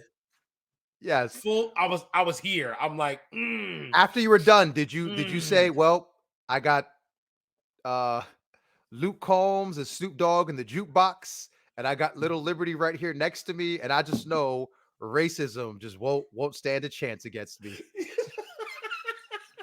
You're a fool. That's the one You. thing, right? Like I see Liberty, that's the first thing I think of is this is the baby that solved racism. Yep. Yep. Yep. This is the Yep. baby that ended racism. With the birth of this child, racism was over. Cute kid. She looks just like Oh, Dusty. oh, The adorable kid. eyes, the light Oh, eyes, like the light oh, hair. She looks oh. amazing. She's adorable. What a beautiful Uh, family. What a yep. beautiful family. What about the Brandy story? Where since Okay. we're going crazy, All right. what do you think of the Brandy story? Because you were talking about it before we started. First, because the Brandy story, so part of me is like, I didn't know what to believe because it was too cute, their little story, right? Like I said, yo, you got that big hair, girl. No, And yeah, then girl. it's Yeah, like, you said, do you know how you look right now? You need yeah, to you need to eh, go get that checked. yeah, And boy, Beth that Phoenix was texture like, your hair's crowd. fine. Yeah. And she's like, that's how he flirts. Oh. Oh, And then a week later, we're dating. we're Week la- dating. 2 years later, we're married. Like, I don't think it was that smooth. I Yeah, think I think that's the sugar coated version you want to tell people. correct. I don't think it was that smooth. Yeah. But But I did appreciate Cody being like, yeah, is that what she's telling people? Yeah, that didn't happen. He was like, didn't happen that way. He was like, yeah, I I don't didn't know. have it that Wasn't way. like, if she wants to say it like that, fine. So that was, I don't know. It was cute. Like, I was like, wow, Cody, there's just like genuine person here. So when they sent him to acting school, I Hmm. finally went, That's what makes why sense he to how has he to is. emote, Yep. why he has to, when he tells you something, and he It's all must drama. use It's all drama perfect club. Yeah. articulation. Didn't you do drama in high school? Yeah. I feel like you did. You had drama Yeah, class. I didn't get into it like that. I Yeah, was yeah, like, yeah, yeah. man, like when his teacher was like, "Oh, Cody was one of the best students," and when he got Yeah. into emoting class, oh, he could emote with the best of them. Yeah, yeah. Okay, Cody. It makes sense. I mean, listen to how he cuts a promo now. Remember that promo after he won the Rumble and he started tearing up because he said, Oh, I got to finish the story. I don't think you get that kind of emotion from a guy who hasn't been in acting class, right? Bless you, sir. Bless you, sir. That was thank you. two. Sheesh. In successions and two. You didn't even Yeah. come up for air. It was like bang, bang. Uh, um, you get that from going to a class and learning how to control those emotions, like you said, emoting, because as soon as he started talking about his father in that promo, the tears started welling up. Oh, another one. Bless you, sir. Yeah, man. You could. So that was it too. Is when Mhm. he would talk, you could see how genuine he was. Like nothing felt put on. Nothing Nope. felt like okay, it's a Nope. camera. So like, I love my daddy, I get it. Hold on. I love him. bro. No, you didn't get none of that. It was that I gotta take a break because I gotta stop myself for a second because I'm trying to stop the tears. Because I don't want to be crying for the next few hours. You know what I mean? So it's like, no, that documentary, top to bottom, was amazing. Now I want to point one other thing out to you. The peck part of his so it's crazy to think, first of all, I want to point out one thing, that the way he tore it was resetting the bar. Resetting the bar. He Right, finished his rep and right. went like this and it tore? What? What? What? What? You are a professional wrestler. Something he's done millions of times. That has to tell me it was on the way out. Yeah. Like for a car reference. Like, man, that tire kind of bald. I think I got a few more miles. And then you start to see the wiring inside the rubber, and then your tire pops. Like, I feel like his tire popped. And he didn't know until it popped that it was a bad tire. You know what I mean? Because the Let way me. when he said, "Oh, I was just resetting the bar," and I felt something, and I'm like, "Bro, what? Like that's how you tore it? Like that's insane to think." And when he says, "I got an anchor holding the muscle onto the bone," From at my what? bicep. What? That's crazy to think. That is crazy to think. And the other crazy thing is he hasn't changed the way he works. The way he worked before he tore his pec to now is the same, if not more intense or better, because he's working with Brock now. You know what I So mean? So it's like, when Cody says, "I almost threw up when he hit the Cody cutter," yeah, in Hell in a bro. Cell. Yeah. Yeah, And he yeah. was like, He's "Yo, like, I was in." it's all BS. It's all BS. I'm in extreme pain right now. Yeah, he's Yes, like, I've been downplaying it, but I'm I in extreme loved it. pain. I love that he said that. It felt That was the real. transparency. Yeah, the transparency in this documentary. I didn't feel like that's why I said it didn't feel like a WWE documentary. Because It with WWE yes. documentaries, you get that little bit of kayfabe. This Yes. felt like, oh, ESPN did this. This was a 30 for 30. This is what it felt like. It felt like I was I watching think the you 30 just for 30. captured it really well. It Yeah. 100% felt like, "Oh, this is a real thing they're talking about. They're not Yeah. just talking about storyline." Right. Because even when Brandy brought up the finishing the story and Brandy was like, "Oh," I said to him, "Yeah, you can win the bell.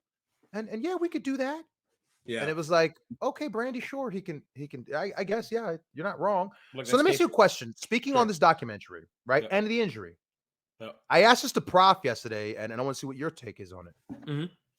Cody doesn't get injured. Yep.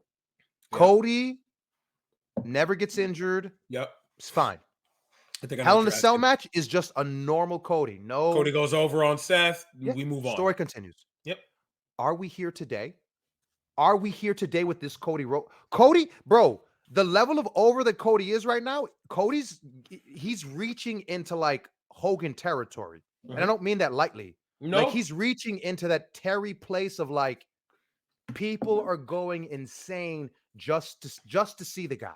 Yeah. Yeah. He's Yeah. doing the media tours. His face is everywhere. Yep. We got the new docu. They're Yep. putting money behind him. Mhm. It feels like he could be the next big, like colossal baby face that is opposite Roman's heel. Sure. Sure. I'm with you. Do you think we get here without the injury? I think you do, but in honesty, I think it takes longer. Yes. Okay. I think it Okay. takes longer. I think he still becomes that guy because you have to remember when Cody came back before he tore that pec, they literally had a countdown to Cody on the bottom of the screen So over. Yeah. to be like, hey, this is when he's going to be on television to pop this rating. The fact that they put that much work, and that was still Vince's E, because it's 50-50 booking now, according to your boy JD. Vince does this and then Triple H. Yeah, I'm just kidding. But anyway, they went out of their way to make sure you saw Cody. They were Yeah. grooming him Yeah. to be that Star. baby face. A Right. star to be a star. Yeah, no, absolutely. Okay. He's there. I think Hell in a Cell, before you go Yeah. again, I have one because more I think question you for got a you. follow-up question. Yep.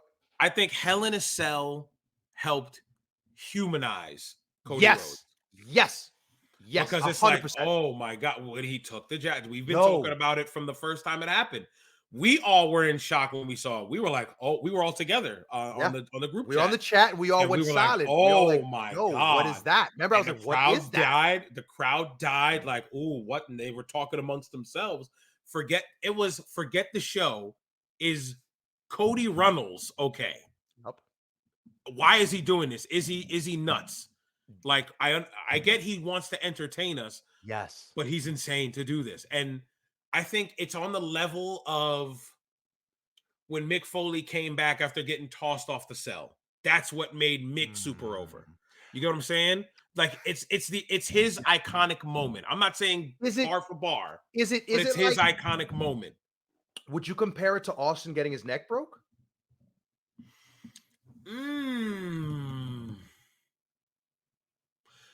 I think that's different because Austin never left television.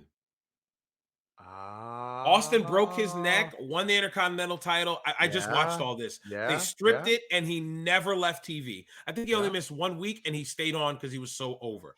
So I think no matter what, dude was going to be over no matter what. I feel Okay. with Cody had to get the surgery. Cody had to leave, but before he left, he gave you a 30-minute performance of a lifetime with a bad wheel, with a busted tire. A performance that, how can you not? How can you say anything about how does it not win 5 stars? Who knows? It was 4 3/4, wasn't it? Match to your candidate. Thanks, Dave. It's the You know, same thing. yeah, same. It's the same thing. It's the same thing. Before you ask that second question, what I noticed too, I didn't realize how swollen this dude was Yo. from arm to chest. He's like posing after he won, and this pec is like normal, and this pec is like Hogan, and I'm like, whoa, Frank, I was like, I didn't realize that. I didn't remember how freaking Seth Franklin Rollins abused him. Yeah, yeah, with the kendo stick in the joint, because by the time he was done, the blood has dispersed on the hematoma and it had went elsewhere. Like, this part was a little dull in color, and his skin color was starting to come in. So they went to work on him. He was smacking him with the kendo stick in the arm. The dude was in pain. So yeah, no, it was insane. Absolutely insane. But go ahead and ask the second question. I want to hear what you got, because I think if you don't ask it, I'm gonna ask you. Now, do you remember a part in the documentary where Cody says, "I don't want you to edit this. I want Yes. to leave this straight ahead." Oh, okay. Yep. And he discusses, and he cleared, without saying it, he clearly says, "I have an NDA signed, so I can't discuss this. I'm not allowed to discuss it." Mhm. But he said, "I left for personal reasons." Yeah. He What do said you it believe? wasn't for money. It Yep, wasn't yep, for yep, yep. money. Wasn't money. It wasn't money. Wasn't creative. Wasn't creative. It was personal. Personal reasons. What do you think that personal reason was? It had to be a conflict with Tony. That Prof and I both said the same thing. It had to be It something has with to Tony. be. That Tony wasn't going to, either Tony wasn't booking him right, or that I Tony don't think had so. Tony had no plans for him. I feel like, do you remember when Cody left and they were Yeah, he did it. booing He him did the out the ladder match. The building? ladder match with Sammy. That he almost No, lit with himself on fire. Andrade. Yeah, yeah. He lit himself on fire. He went through the table. Not Andrade. How do you know? You know. But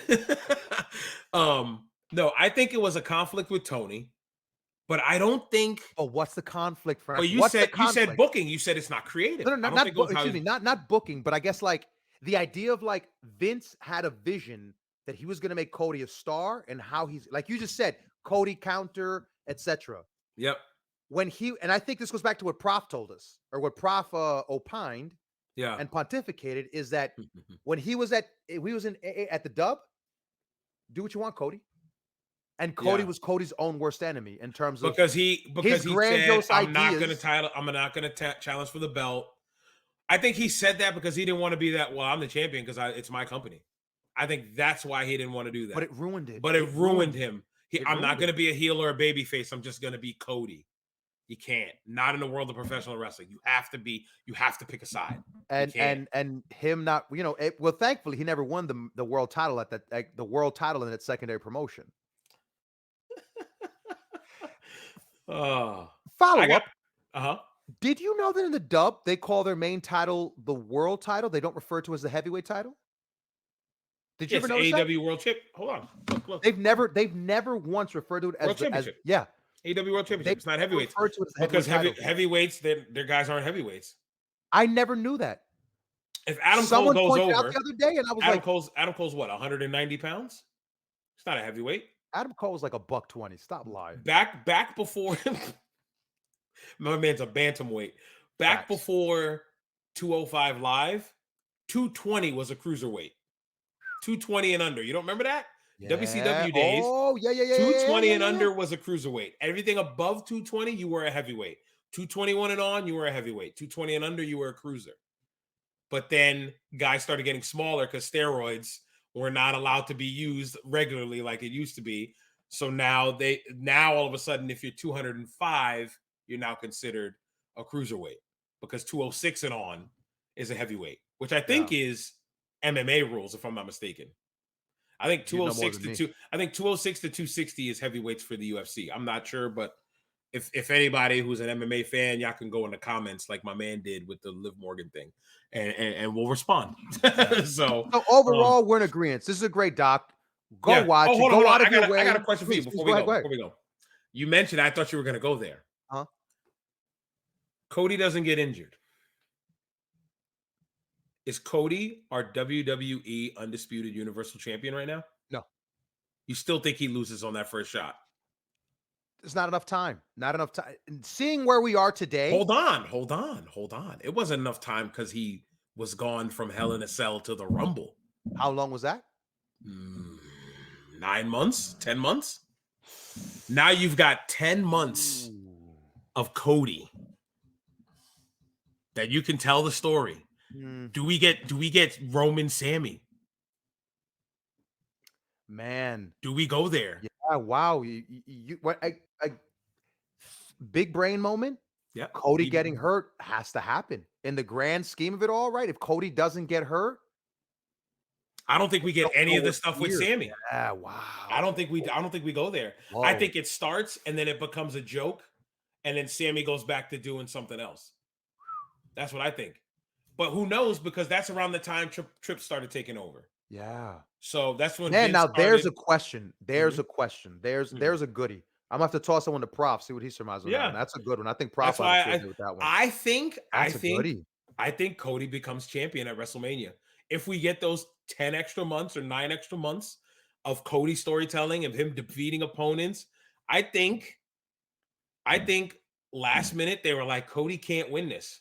It's not been long enough to dethrone the guy we built for which 3 is years. what I agreed. Which what I agreed to is that I just thought he wasn't. But you're right. It wasn't enough. 9 months. He had 9 months of 9 months of TV. That's a lot of weeks to get Cody really red hot to take the belt away from Roman. You know what I mean? That's why I'm like, I don't know. I think Cody would be our WWE Undisputed Universal, whatever the name of it is called, the longest belt name champion. I think that happens there.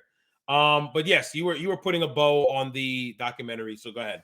No, just to say, watch it. If you haven't had a chance to, please go out your way. It's a great docu. Top to bottom, I was entertained the entire time. One other thing I want to tell you before we go. My kid was crying. You want to know why she was crying? Sure. She saw the post-match surgery of Cody. Yeah. And I said, "Oh, he's going to go to the doctor." And she's like, "What are they going to do?" I said, "They got to cut him open." My kid's mature. She may be 6. She's about to turn 7, but I keep it 3,000 with her. I keep it real with her. I got the word "keep it" on my chest. I keep it real with her to a point. I'm not going to be gory, but I explain to her what's happening. So I told them they're going to cut his arm, they're going to cut his chest open, and they're going to put the muscle back on the bone. I said, that's what they're going to do. So you saw where he was like hammering and stuff. She goes, "Ooh, I don't want to watch that. I don't want to watch that." And then she starts crying. I'm like, "What's the matter?" She's like, "I don't want him to get hurt." And I'm like, you sympathize with this man after an hour and some change of just watching his story? I said, fantastic job. Yeah. I said, these guys did a great job. Yeah. If they pulled my 6-year-old daughter in a day and age where attention spans are, and she watched the entire 2 hours and was invested in what was going on in front of her, they did a great job. Yeah. I can't, because I'm an adult. I'm gonna latch on to something. It's wrestling. I latch onto it. My kid who can just go, ooh, shiny quarter and say, forget it. You know what I mean? This dude farted again, bro. Jesus. I'm struggling today with that. It's an amazing one. But again, sorry. Go ahead and close this one out. No. And we'll move So, on. yo, that's it. Close it out, friends. Do yourselves a favor. Go watch it. It's on Peacock. Please. It's not hyperbole. Go out of your way to watch it. It's worth the watch. I need like an essential oil thing down here because it reeks, bro. Reeks. Oh my Lord. All right. Speaking of reeking, why don't you go over for us the Death Before Dishonor review, because you want to watch the show. I didn't watch the show, so hold on. Before you continue, I had the show on in the background. Okay. Oh, okay. So you didn't even. And when people I like came on, I watched, and the people that I liked that came on were Claudio and Athena, which was the end of the show. I think the entire time I was playing WWE 2K23, getting my universe mode all set up. You shill. Come on now. You filthy shill. I'm a dirty fed shill. So, Vern, let me ask you something. Mm-hmm. Are you looking at the card right now? Please tell me you're not looking at the card. No, I'm not looking at anything. When we did the predictions with you, sir, how many matches did you predict? I think it was 5, like 5 matches. Yeah. How many matches do you think were on this card? 12. Right on the nose. 12 matches on this card. I was still gonna be stupid and just say like the biggest number. Like, what? 4 pre-show matches, 8 main card. There's no such thing as a pre-show.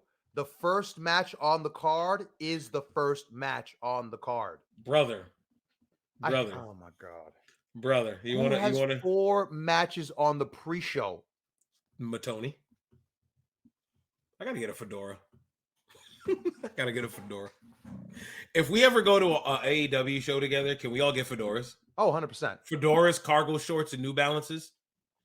I will be. I got a Briscoe shirt. That's close enough for me for an AEW shirt. I'm not buying one. Exactly. I will buy an outfit just to do it. Yeah, 100%. Cargo shorts. We got to buy brand New Balances and then throw them in the mud. They need to be filthy before we go. Absolutely filthy. Throw them in the mud like a week before and let them dry. You know what I'm saying? Or just mow the lawn. Or mow the lawn in them. Facts. That's another good one. Mow the lawn. So you get that like green. You got to get the white New Balances that come in 4E wide. Remember when we used to work at the shoe store, Sports Authority? The 4E wide. We get those New Balances, and then we mow the lawn, cargo shorts. You know what I'm saying? We'll wear the Briscoe shirts. A fedora. Killing it. Yeah, we'll be good to go. All right, let's talk Ring of Honor. Death Before Dishonor. We covered it in the last show. This happened on July 21st. Feels like it was ages ago. Yeah. July 21st in Trenton, New Jersey at the Cure Insurance Arena. The Sun Center. I'm trying to think who plays there. I'm trying to think in Trenton. Probably G-League? No. Let me see real quick. Hockey's done there. It's a small arena. This is like working at Gannis in Boston. Oh, okay. Yeah, this is like minor league teams. Yeah. Trenton Steel of the Southern Indoor Football League, the Trenton Titans of the East Coast Hockey League, I think. Trenton Shooting Stars of the International Basketball. Yeah, it's all minor league, semi-pro teams that play in this arena. But it's an 8,000 seat arena. I want to let you know that. For basketball, they do 8,600. For concerts, it's about 8,500. So in that area would be sold out for wrestling. The attendance for Death Before Dishonor was 2,898. Okay. I'm sure they didn't open up the whole building. They probably opened up half. I'm sure there was no upper deck. I don't know the seating chart, so it's fine. Yeah, we're just here for the results. Okay, 0 hour show, because that's a show. Josh Woods with the Varsity Athletes defeated Tracy Williams by submission in 8 minutes and 35 seconds in a Pure Rules wrestling match with Christopher Daniels, Jimmy Jacobs, and Jerry Lynn as the judges. Action Andretti and Darius Martin defeated the Workhorsemen in 7 minutes and 20 seconds by pinfall. Legit Layla Hirsch defeated Trish Adora by submission in 8 minutes and 25 seconds. AR Fox defeated Shane Taylor by pinfall in 10 minutes and 20 seconds. That was the 0-hour show. Okay, now you ready for the main card? Your favorite luchador, Gravity, defeated Commander in 10 minutes and 15 seconds. Was that you just going, screw this? in 10 minutes and 15 seconds. That was the opener.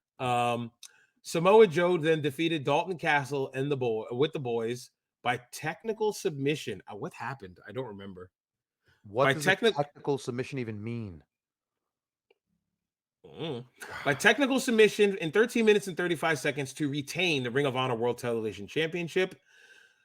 This is a long one here. Pause. Aussie Open defeated the Lucha Brothers, the Kingdom, and Best Friends in a 4-way tag team match for the Ring of Honor World Tag Team Championship in 17 minutes and 13 seconds. Mogul Embassy, Brian Cage, Bishop Khan, and Toa Leona defeated Leon Ruffin and 6 or 9. What? I don't know what that is. It says Master Wato and Ryusuke Taguchi. Oh, okay. And New Japan guys. Yep. In a World 6-man tag team match, they were defeated in 12 minutes and 20 seconds. They beat them by pinfall. Katsuyori Shibata. What's crazy? I don't remember seeing that match at all on the show. I remember seeing the 4-way. I remember seeing Joe and Dalton Castle. I paid attention a little bit to that.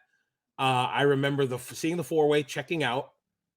And then I remember Shibata and Daniel Garcia. So I don't remember seeing Mogul Embassy or anything come out there. So that shows you how much I was paying attention to that show.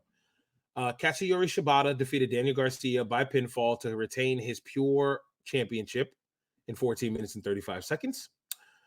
The Dark Order defeated Stu Grayson and the Righteous of Vincent and Dutch in a fight without honor match in 16 minutes and 40 seconds. Claudio Castagnoli defeated Pac by pinfall for the ROH World Championship. I'm going to say Singles Championship in 18 minutes and 30 seconds. And in the main event of the evening, I'm starting to think technical submission is just tapping out. I don't know why they put technical submission. It's just put submission. Who's the it's the dub. More likely it's some fedora wearing dude who did it. Athena defeated Thicker Than a Pillow Willow Nightingale by technical submission in 20 minutes and 30 seconds for the Ring of Honor Women's World Championship.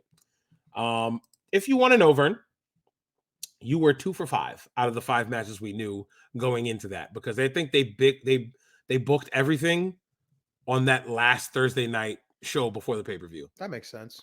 Which was the day before the pay-per-view. But, they tape it on like Wednesday or Tuesday or something. I can't remember. Sheesh. The only ones I got were Athena and Claudio. You got Athena and Claudio, the top talents that you got. Yeah. You were just guessing at random anyway. Correct. I remember that. I was just like, yeah. One thing I want to touch on, Athena and Willow went hard. They did a damn good job. Okay. I did not like Claudio and Pac's match from what I remember. Wasn't impressed by the performance of Pac. Everything else, you know me, I don't like pure wrestling matches. I'm trying to remember Samoa Joe and Dalton Castle, but I don't really. Everything else to me was, you know what I mean? I do.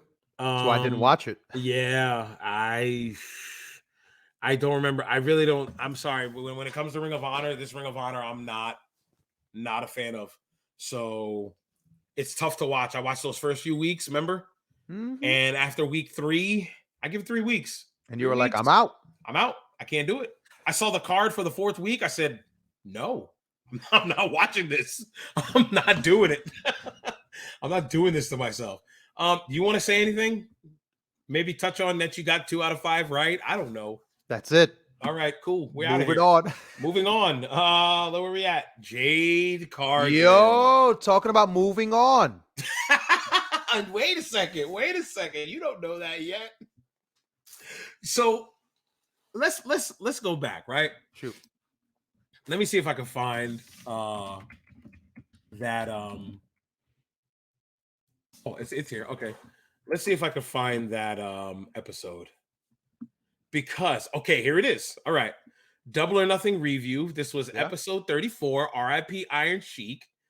I had wrote it down. I said, is this it for Jade? Double or Nothing review. That was one of the topics. Is this it for Jade? Because the episode before that, we said Jade Cargill, 500 days as TBS champion. She's got 60 matches in 500 days. right? That was our critique. We've been talking about her a lot lately. So here we are at episode 38 now. And we have this article because we were both like, especially you said, hey, don't even come back, Jade. There's no need. You ain't got no need to come back. You did your thing. You had your course. It ran its course.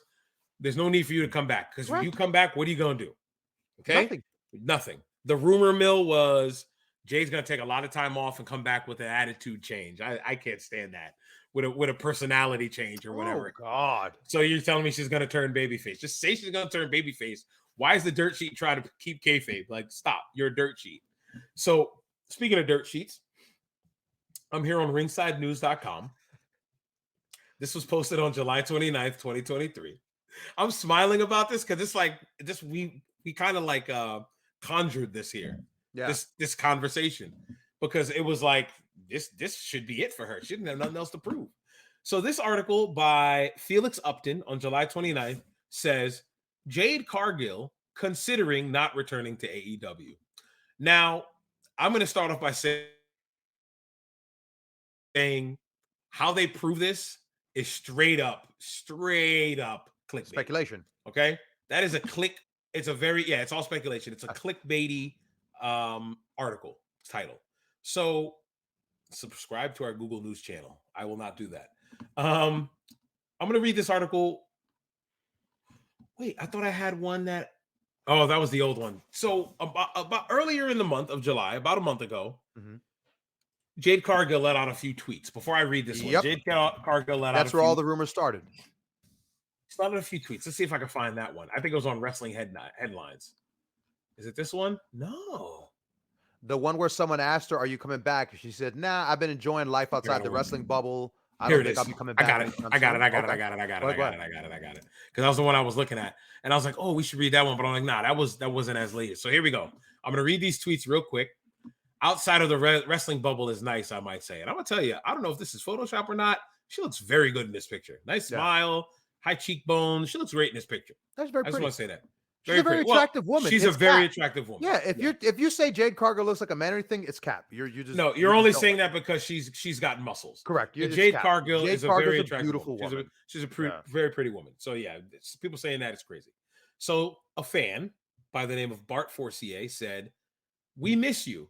Are you coming back soon?" She answered with one simple word: "No." Okay. Then somebody, then she started. Wait, where is it? Is this the guy who said, "Don't forget"? Is this the guy? But AEW, yes, there it is. Please read this. Oh my God, this was insane. But it's AEW wrestling that made you famous. Don't forget that. That's what the fan replied to her. Don't forget. She responded with a W answer because it's 100% true. If anything, it was Instagram and her fitness work that got people to realize who she was. Because that's how my brother put me onto her. Bro. Why can't we admit that? Right. Why was she like, oh, my sports career before this? Don't do that, Jay. Tribalism. Don't do that. Tribalism. Don't do that. AEW can do no wrong. Right. Tell the truth. You was taking hot pictures online and people got your attention. That's all. Just keep it a buck. You're a pretty girl. You showed your body on the internet and people like it. That's why. Why pretending that it's because of your sports career? No, it was not. Yeah, the fitness work she did and all that. Don't do that. That's fine. Stop it. That's fine. So she says, this guy by the name of Magic Touch 3000 said, but it's AEW wrestling. Dr. Evil at Dr. Evil's his handle. Jesus Christ. Dr. Evil 3000. Let's go. If this isn't a troll, I don't know why. Before I go, quick tangent. Let's blow us up. Yeah. I don't know why people respond to Twitter trolls or X trolls, whatever you want to call this platform now. Why people respond to Twitter trolls? Because you're giving them what they want. They want you to respond to them. So they're going to say whatever they want to say. Quick tangent. I was watching TikTok and this guy who does like Black History TikToks, but it's in a way he does it comically and stuff. And he was talking about Teddy Roosevelt, how Teddy Roosevelt was the kind of president he was. Some guy sent him a text, not a text, sent him a comment, and it said, "Get back in chains." As you know, to this black man who does the TikToks, get back in chains. He ain't let it slide. He said, he took the comment, screenshotted it, made a TikTok of him, because he said, "Yeah, I love these TikToks that are private." I love these TikToks that are private because they think they can get away with whatever they want because they're hiding behind their keyboard or their cell phone. But fortunate for me, you were dumb enough to have your actual face on your profile picture. Oh, I noticed that you work for the Williamsport Fire Department. So I went out of my way to send them a message showing what you sent to me on a comment and screenshotted it and sent it to them and hope that they did the right things to take care of it. Now, looking at your face, you look like a minor. So I didn't want to put your face on TikTok because you look like a minor. So what I did, I also found who seems to be your mother. And I sent her a DM showing her exactly what you did. And it was like he went in, and then somebody in the comment was like, make sure I get this update. So I clicked that. He had another follow-up video. The Indiana Fire Department was like, yep, he's been fired. He cannot be a firefighter in our firehouse ever again. Wow. The kid, I guess he was like 16 or 17, sent him an apology saying, oh, I shouldn't have said that joke to you. It was a I'm sorry I got caught apology. Oh, okay. Yeah, to just sum it up. Sorry I got caught apology. Basically, yeah. But can you please stop reprimanding the fire department because it was my fault. It was nobody else's. So just to end it off, the guy responded, well, where you live in Indiana is 98% white and it's 0.3% black. So how am I supposed to think that this fire department's going to save a burning building full of black people in it? So I was like, that poses a valid point, considering this kid had no problem saying what he said in a comment section on TikTok because he thought he was going to get away with it with his face plastered all over the profile picture. So yeah, just again, I don't know why people respond to internet trolls, especially entertainers. Now in that, this guy's a TikToker, so he's gonna dox somebody if he wants to dox somebody. But for somebody like Jade, let me throw this back on the screen, to even go out of her way. Maybe she had a lot of free time. I think I just caught a fruit fly. Did you see that? Hold on now. You see the? Hold on. You have to. I got him. You see a little black speck on my hand? Yeah, got him. I'm like a ninja, man. I'm like a ninja. Anyway, for her to actually go out of her way to respond, this is what those people want. But I'll give her clapbacks are top notch. Her clapbacks are crazy. So this guy, Magic Touch, said, but it's AEW wrestling that made you famous. Don't forget that. She responds with, no, they did not. You know me because you know me, friend, because of AEW. A lot of my fans knew me prior. But go on. Thus the reason I stuck with my name. I think she meant this is the reason. Mm-hmm. I stuck with my name rather than a stage name. Smart on her part. Her name had a little buzz. So keep it so you can own your own branding and stuff. So then he responds back with, I've never heard of Jade Cargill prior to AEW. Glad to have been introduced to you. I'm a fan. Now all of a sudden. Of course, always. Anytime you get called out, oh, dude, I'm a huge fan, though. Yep. Don't get offended. You can't deny the impact AEW has had on your fame, though. Would be foolish to think a company that featured you on national TV weekly paired you with Shaq was not significant. And she put, I introduced Shaq to AEW, moron. He would have never did that match with anyone else. Facts. So I'm like, oh, wow. And that match was terrible. Let's just be honest. Like, I was about to say, Jade, what point are you trying to make? Like, that was her debut match. She had that match with Shaq. That trash match. When Shaq went through the table and then got up and ran off. Yep. He got in the ambulance, and then when the camera's off him, he got out and everyone he got out and just started going. The ambulance. Yeah, that was peak AEW. There. Sure. All right, so let's get back to this article. Felix Upton mentioned Jade Cargill considering not returning to AEW. Jade Cargill commanded a ton of attention in AEW as the HBIC, but she might not return after a historic TBS title reign ended. At this point, the ball seems to be 100% in her court. Jade Cargill took a long hiatus after Chris Statlander beat her for the TBS championship. This was a shocking move. Yeah, it's been about almost 3 months now. At the end of this month, by the time All In airs, it'll be 3 months because Double or Nothing was late May. So it'll be 3 months by then. Let's see. This was a shocking move, and many fans are wondering how long it will be until Cargill returns. During Wrestling Observer Radio, Dave Meltzer noted that Jade Cargill is in a different position than some. She's married to a pro baseball player, Brandon Phillips, so she is in a different boat than others on the roster. At this point, she might not return at all. Okay, here's Sweet Daddy Meltzer quote. You ready?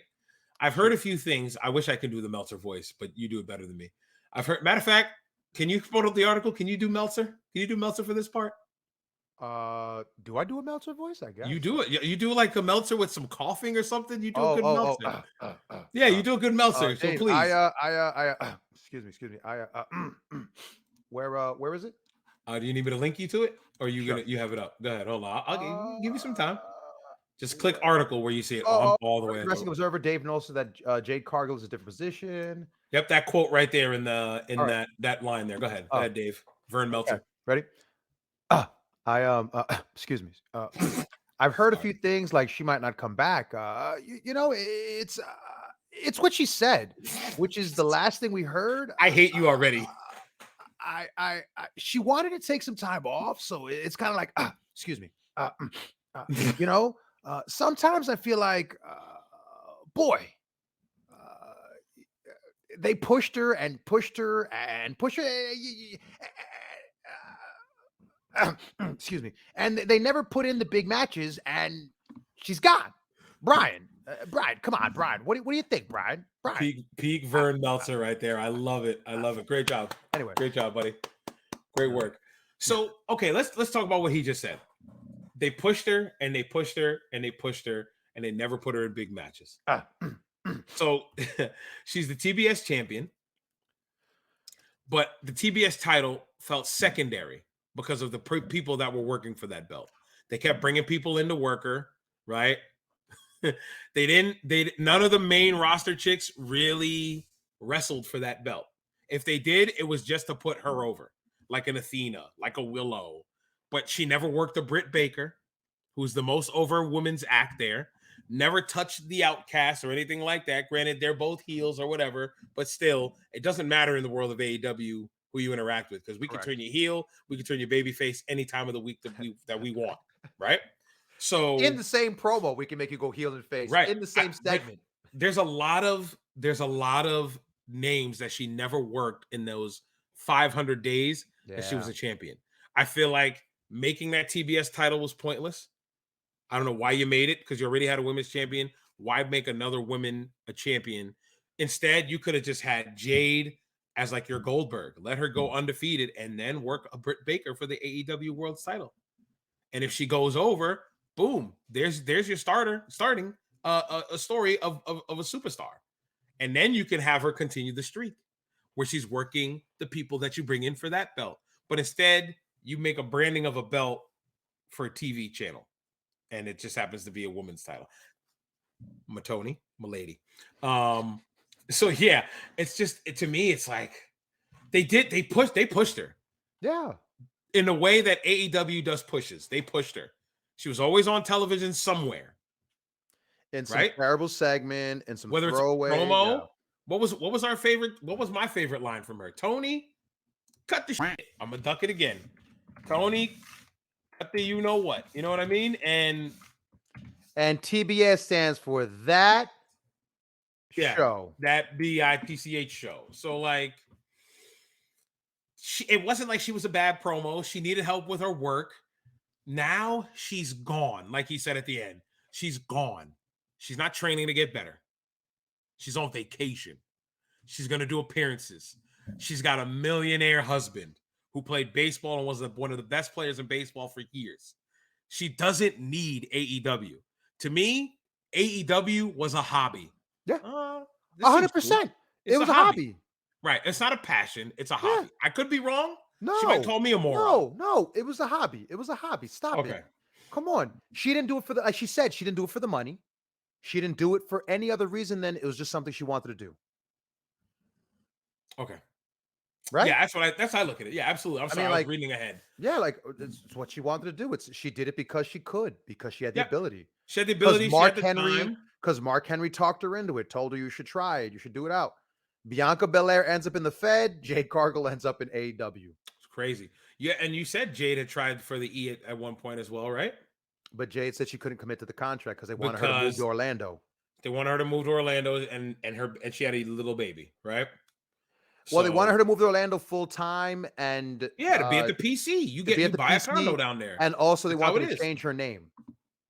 two yeah, things no. that she wasn't about that life. So yeah, that's how it is though. When you sign with the E, they say, look, you're gonna have to go buy a house down or buy a condo or rent a home somewhere down near the performance center because that's where you're going to be spending Yeah. a lot of your time. I feel like when we're talking to AG said they have like their own like town, not town, but like campus Area where a lot of the boys buy. a Yeah, a lot lot of the of boys boys buy. bought the same air. So Yeah, get rent it's apartments in the same place. commonplace that you're gonna live there for that time being. And it's Yeah. a short, and if you do good enough, it's a short time being. It's only a few years because then you're gonna start hitting the road on the main roster. Bro, you get paid to train. Like, what a dream. You get paid to You go to get school. and you get what is considered a good salary for the common man to just train and wrestle. And I'm sure people would tell you, oh, it's not barely any money, but you're working for the Fed. You're being trained by the best promotion in the world. Right, right. So it's like, I mean, but hey, It sounds like a decent trade-off to me. yeah, that's how I look at it. But hey, it wasn't going to work for Jade, so this is where she wound up. So let me finish this article real quick. It was noted that AEW pushed Jade Cargill for years, but they only gave her the TBS title. Saying it like that is crazy. That shows you how, into this guy's mind, the TBS title means nothing really. But they only gave her the TBS title. At the same time, Cargill carried that title for so long that she made it her own in a lot of ways. Also, AEW seemingly has a storyline ready for her to come back if she wants to. At this point, it seems like that is up in the air. We're done with this article. After the quote, this is just I'm rambling to make my article longer. I'm just a kid talking wrestling on the internet. Listen to what he said. Also, AEW seemingly has a storyline ready for her to come back if she wants to. You just stated what seems to be a fact. But even though you said the word seemingly, that leaves you open-ended for you being wrong. Because you said seemingly. But the way you worded that, also, AEW seemingly has a storyline ready for her to come back if she wants to. How do you know that? How you know? Did Andrade tell you? How you know? How you know? How you know? How you know? Like, but then it says at this point, it seems like that is up in the air. How do you put those two sentences back to back? I'm done. The dirt sheets tonight are slacking. Vernon. How you know? How you know? I put them over a couple weeks ago, I feel like, where I was like, shout out to the dirt sheets. But tonight, these guys are blowing the game. Tell them to get off their knees. They're blowing the game, Vern. They're blowing it. All right. So you want to say anything else about Jade? What do you think? Do you think she's coming back? We talked about it before. You think she's done? You think this is it? I truly think that Jade will only come back if Jade gets bored. That's my feelings. If Jade finds herself like, ain't nothing to do. I don't want to watch. If she can't get a spot on Real Housewives, why not? I'm not trying to be a jerk, but like I just feel like if she can't get, I'll duck you. Yeah, duck me. If she can't get the other bag, like the next bag, doing something else in the entertainment field, then I believe she'll come back. But if she can get herself, I think, a spot on a reality show, whatever. Yeah, if she was on TV long enough. Yeah, Jade's done. She ain't coming back. For what? She was on TV. No reason to come back. I'm gonna just go off the opposite with you. I'm gonna say she does. Please. Okay. I'm gonna say she does. It won't be until the fall. She's taking a summer vacation. She won't be back till the fall, and I'm thinking late fall, October. Okay. I'm gonna go with that. She shows up on an episode of Dynamite, or maybe an episode. I mean, maybe a pay-per-view where Chris Statlander's still champion. Okay. And Chris Statlander wins that match, and out comes Jade Cargill talking about I want my rematch or something like that. You know what I mean? Maybe that's the case. Who knows? You know, but I'm throwing you know what to the wall to see if it sticks. But I'm gonna go. You know what? We'll keep a note of it. I say Jade Cargill back late fall. Put October. You say Jade done. Cargill is reality TV. Jade Cargill to reality TV. Okay. Or some sort of scripted television. I'm gonna put to reality TV /TV. Maybe like a Jade Knows Best kind of deal where she does that kind of where she got a show surrounded around her. I would think so. Yeah, I can see it. Hey, speaking of that behind the scenes show, whatever happened to that behind the scenes show that AEW was doing? They used to come on after. Oh, the one that Dynamite. made Adam Cole the sympathetic baby face that everyone loves, and Britt Baker, this really nice girl. Like, you don't understand her. She's like a really sweetheart of a girl. She really What was cares that? about I the don't even remember the wrestling. name of that show. What happened to that show? AEW Uncensored or AEW Hot Take or something? I don't remember. I'm trying to. Unscripted. All AEW access. All access. All access. I just want to know, just randomly, what happened to this thing? I think it's only 12 It episodes. went 6 episodes. They're probably done. I thought it was 12. You can watch it on Max. So that's AEW show. It's on Max. Okay. Premiered March 29th. Oh, it had 6 episodes. Oh, And 6. done here. They were. I'm sure it's done. It was just a 6-episode run, and they were finished.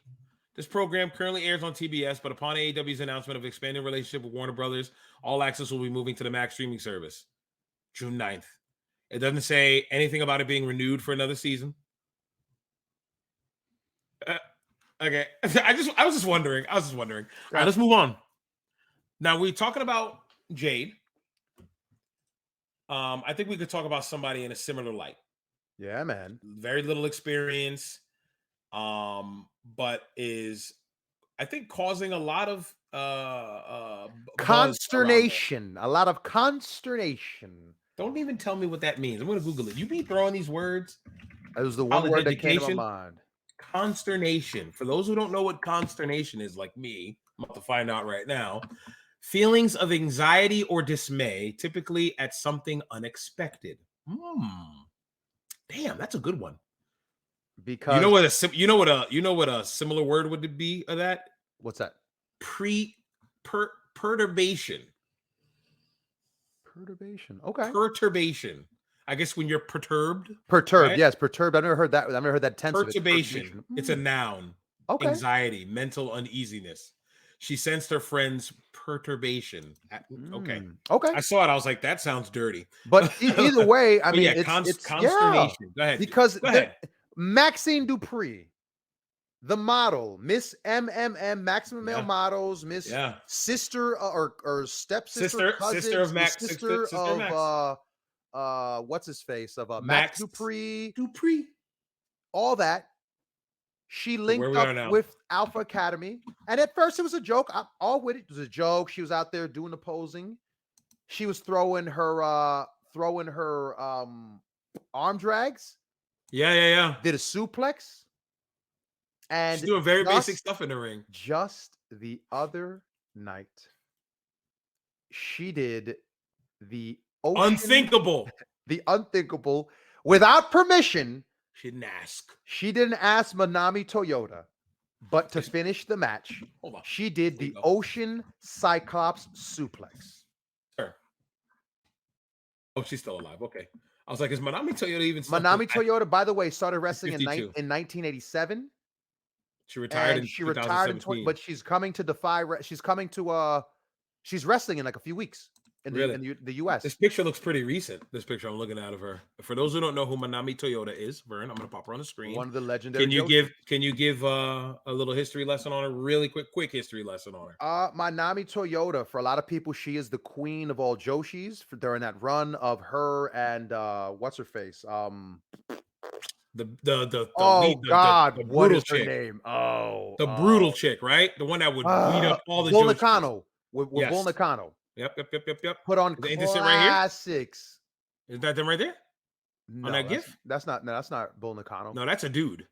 Yeah, that's a dude in the singlet. So, forget it. Manami Toyota, for a lot of people, I remember Manami Toyota coming to. Remember when she wrestled at Chikara for the Joshi? That's the last time I remember. The Joshi Mania pay-per-view. Yeah, the Joshi Mania pay-per-view that they had a 3-night show. Yep. So for a lot of people, she is like the queen of all Joshis. She is the end-all, be-all of Joshis. She's number one. Oh yeah, she was a part of that Joshi era where these girls were of the All Japan Women's. Yeah, she was part of the All Japan Women's. Out of each other. Yep, All Japan Women's or New Japan Women's. Where you would see those clips of girls getting dropped on their neck and all that wild stuff. Ain't this it right here? Oh, this is Aja Kong, Vern. I think that's who you're talking about. Yeah. What did I say? Oh, I said Bull Nakano. Excuse me. Aja Kong. Yes. This is who I was thinking of because Aja Kong is wild. She's a beast. So So shout out to her. She's one of the there it greats, one of the is. legends. So here it You is. can Here's her see it. finish. That's her finish. And I like it. I've always liked that finish because The it's Ocean Cyclone Suplex. where Now, do you get that name from? Ocean Cyclone. that's what it's called, my guy. When it I like it. happened, the amount of fervor and anger that was frothing from the basement. Just for this girl. How dare she use a move she was not given permission to explicitly by Manami Toyota? The basement was angry at her. How do they know? How dare you know? How you know she don't ask for no permission? How you know? I can't find the tweet, but there was a guy this morning who was like, she only gave permission to, and he named 2 wrestlers, and he was like, they're the only people who have explicit permission from Manami Toyota. So the fact that she would disrespect her legacy, and it's like, hold on one second. So to add to this, AJ Styles, a fan asked him, because apparently AJ Styles is a huge Manami Toyota mark. And they was like, yo, how do you feel about it? Styles said that he was happy to see the Raw star paying tribute to the Japanese legend. I think it's awesome. What's old is new again. Right. That's all he said. Right. And I thought, wow, there's a measured take on this. Wow. Imagine having a level head answering that question. It's a measured take, folks. You don't have to flip out. I guarantee you Manami Toyota is not worried about anyone doing her finish on television in 2023. And I guarantee you that the majority of the audience had no idea what they just saw and were like, wow, Maxine did a cool move. And there's that. I look, right? We wrestling historians, wrestling people who know history, of course it makes me angry that no one knows Manami Toyota. Of course I get upset that you don't know her, but I also don't expect you to know a girl who started wrestling in the 1980s. She started in 80. I don't expect you to remember her. I don't expect you to go, oh, you weren't watching All Japan's Women, you nerd. You didn't see the Jumping Bomb Angels? Dweeb. Exactly. Yeah. I don't expect that of anyone. So the fact that the small segment of Double O's still treat the rest of us like, you don't know that? No, we don't, because we don't have to. We don't have to. Stop gatekeeping pro wrestling friends. As a former gatekeeper, just cut it out. You used to hold the key. You know me. I was quick to be like, nope, I'm out. You can't call it wrestling. Y'all used to call me Ole Anderson. Yeah, we used to call you Ole. Angry. Yeah, at everything and anything pro wrestling because it all sucked. It all was terrible. It all was a joke. It was the worst thing ever. What is this nonsense? Just to touch on that real quick. Would you say this podcast expanded your mind when it comes to that gatekeeping stuff, or did it happen? Oh no! Can I tell you? For me, what expanded my gatekeeping was probably doing indie wrestling, right? Being an indie wrestler, and also just hanging out with the boys and hearing everyone else takes on wrestling and realizing, oh, so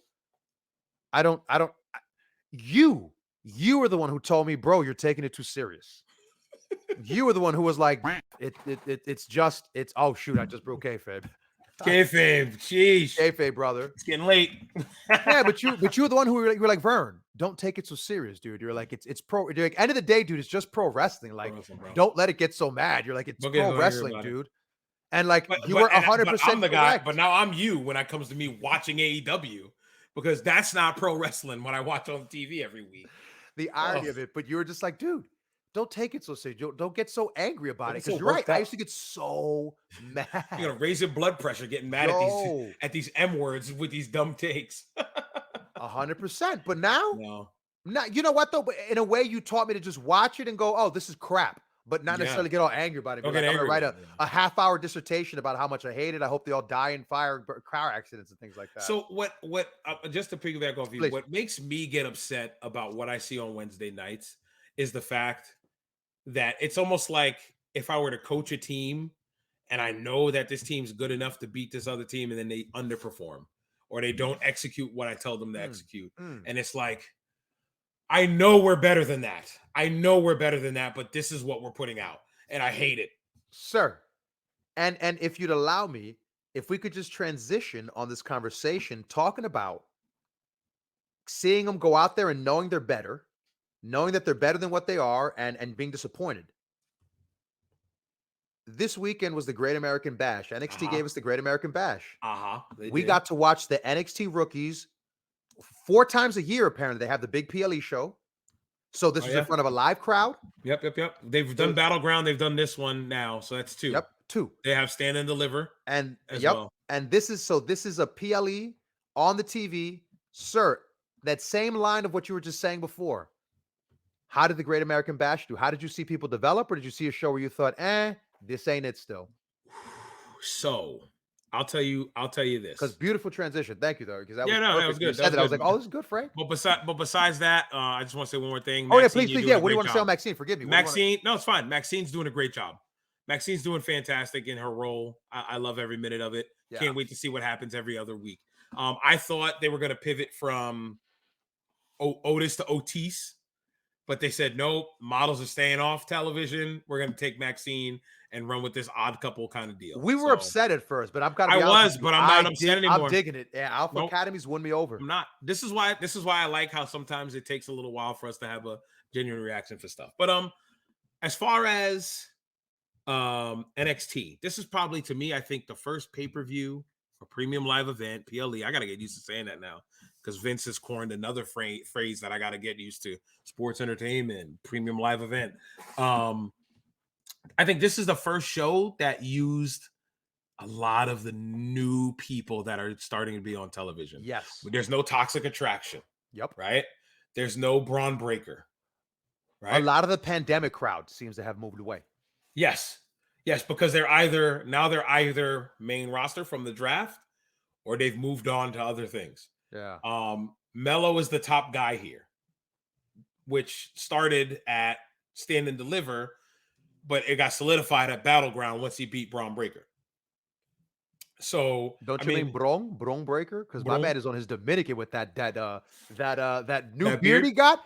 Crispiest beard, dark black as all that. I was like, my man Braun Breaker out there, bro. He either colored it in or he just came from the barbershop, bro. I don't want to hear that. And he probably goes to a Latino barbershop down in Orlando. That's my man Braun be killing it, bro, with that goat beard he had on. He probably goes to Amigos barbershop or something, and they got reggaeton playing all day and music videos from Puerto Rico. With his black G Unit joint on. Yo, when he came that one show on the long sleeve thermal, I said, chill. Braun over here. Braun is a goon. Who wears a black long sleeve thermal in 2023? My man's in a black long sleeve thermal. Come on, man. Like, that's wild. He had on black Air Forces. Come on, man. Black Air Force energy. All he needed was some jean shorts, ready to fight somebody. All right. So to answer your question, I believe everybody on this show, experienced and inexperienced, in terms of how long they've been doing this, performed well. Yes. I think they all did. And I'm going to say something that I thought I would never say, Vern. Baron Corbin was impressive. Wow. In that match with Gable Stevenson. Yeah. I thought he led it well. I thought he led Stevenson well. He drove. Yeah, because there were points where Stevenson was just lost. We'll get there. Let me read the card, but I just wanted to say that first because you know me and Baron Corbin. You're not a fan. Never been a fan of Baron Corbin, but I can appreciate watching a guy lead a greenhorn and put on a decent match for 6 minutes. I can't hate on that. I gotta appreciate something like that. All right, so pre-show match, we had Nation Fire. Nathan Frazier, Julissa. Is it Julissa? It has to be. Yeah. It's with a Y. Julissa Leon, Valentina Feroz, and Dragon Lee defeated the Metaphor of Noam Dar, Jakara Jackson, Lash Legend, and Oro Mensa by pinfall. I like the Metaphor. Yo, I like that Metaphor. Name. I was so mad. I'm mad that name works. And then it's got the little hands. I'm mad. I'm mad about it. It's fire. They defeated them by pinfall in 10 minutes and 51 seconds. Slap. That little match was a banger. Yes. The family of Tony D'Angelo and Channing Stacks Lorenzo, fresh out of jail, defeated Gallus. My man beat the case, bro. He beat the case. He beat the case. Charge. Beat the case. Won the belt. Okay. Were you? Hold on. Wait. Let me finish. Let me finish the results. Hold on. I know you was gonna say so. Hold on. The family defeated Gallus and for the NXT Tag Team Championships in 8 minutes and 43 seconds. This is going to be quick because there's only 7 freaking matches, not 12. Roxanne Perez defeated Blair Davenport by pinfall in a Weapons Wild match in 11 minutes and 49 seconds. Gable Steveson defeated the aforementioned. Ooh, you like how I did that? The aforementioned Baron Corbin. Actually, no, Gable Steveson didn't defeat him. They had a double count out in the singles match to 6 minutes and 32 seconds. Dirty Dominic Mysterio with Rhea Ripley defeated Wesley and Mustafa Ali in a triple threat match for the NXT North American Championship in 12 minutes and 5 seconds. Tiffany Stratton defeated Thea Hale in 11 minutes and 45 seconds by technical submission. I don't know where that came from. In a submission match for the NXT Women's Championship. And in the main event, Carmelo Hayes defeated Ilya Dragunov for the NXT Championship, chef's kiss, in 24 minutes and 7 seconds. Go ahead. Let's start with we talked about Metaphor. I like that pre-show match, but what's what it was. It was just But you know what though? But that was a great opening match. It was fast paced. Yeah. They were hitting stuff. They were going. No part of it felt like got too sloppy. You didn't get too right. Like I was like, okay, guys, you're cooking. You're cooking. Give us something to get the people in. What's up? Question for you. Cornette says, if it's on the show, oh yeah, it's the show. That was match one. And that was a great way to start the card. So in comparison, I hate to do this comparing WWE AEW, but I'm just comparing their booking. AEW gave you 12 matches, 8 matches on the main card, 4 on their pre-show card. The 4 pre-show matches are nonsense. Didn't matter to anybody. Nothing really progressed or anything went on with the 4 matches. This first match here, that was a pre-show, and I think they did it on the pay-per-view, the premium live event before, I think it was Stand and Deliver, where they had Chase U take on Schism. Yeah. Pre-show. Hot opener pre-show match to get the people going before the main card shows up. That's exactly what this was. It was a multi-person match to get the people going, and then let's get the main show going. So, no, I like that match. But go ahead and say what you was going to say. No, I was just going to add that it was a mixed tag match. I enjoyed it. Yeah. I typically hate mixed tag matches. Yeah, no, it worked out well. I think even one of the ladies did a dive. I think Valentina did a dive on one of the guys, didn't she? Yeah, on Noam Dar. Yeah, on Noam, yeah. So I liked every bit of it. Okay. Family Gallus. Talk to me. What a match. Very good match. Go ahead. What was he gonna ask me about? I was like, did you watch the promos up to it when my man beat the charge? Yes, I watched those. The case? It started in a bar, didn't it? And then people thought Stax was a snitch. Yeah. No. Every week it was like, but when he was doing the calls from jail, that's what I marked out the most, because I'm like, come on, bro. You video caller from jail? Really? You got a video phone in jail? Is that what we're doing now, Sean? We're video calling in jail? Yeah, like don't worry about it. Stax, he's a good kid. I've known him. He's gonna come true. I was like, oh, come on, Tony. Whoever is the main writer or the idea guy for Tony D'Angelo understands his character. It's literally Sopranos, Italian mob guy, and the stories that they've put him in, starting with Fantasma, Legado del Fantasma, where it was like 2 families that are trying to vie for control of NXT. Still one of the better stories NXT has told was Legado versus the family. Right. And I love it. And since then, and then it went to them and Pretty Deadly and having them sleep with the fishes. And then did you see that segment, by the way, where Pretty Deadly rolled by and went he said, yo, didn't we? And he was just like, he's like, don't worry about it. Don't worry about it. I love that stuff. 100%, because you can continuity. Retcon. Yeah, you're retcon. It's like, all right, let's reset. It's okay because it's wrestling. We retcon it, no worries. And then this with the whole, he got locked up. He beat the case. Did you see his gear? Oh, come on, He's got the prison numbers on the side. Man. My guy was doing it. He does his thing. Tony D gets it in. So this is all I'm going to say about that match. I love the match. I like that the belts are off Gallus. I don't know. Gallus doesn't hit with me for some reason. Okay. I like once they're in the ring wrestling, I can appreciate them because they work hard, they hit hard, they do their damn thing. Don't get me wrong. The Coffees and Wolfgang. Them boys work.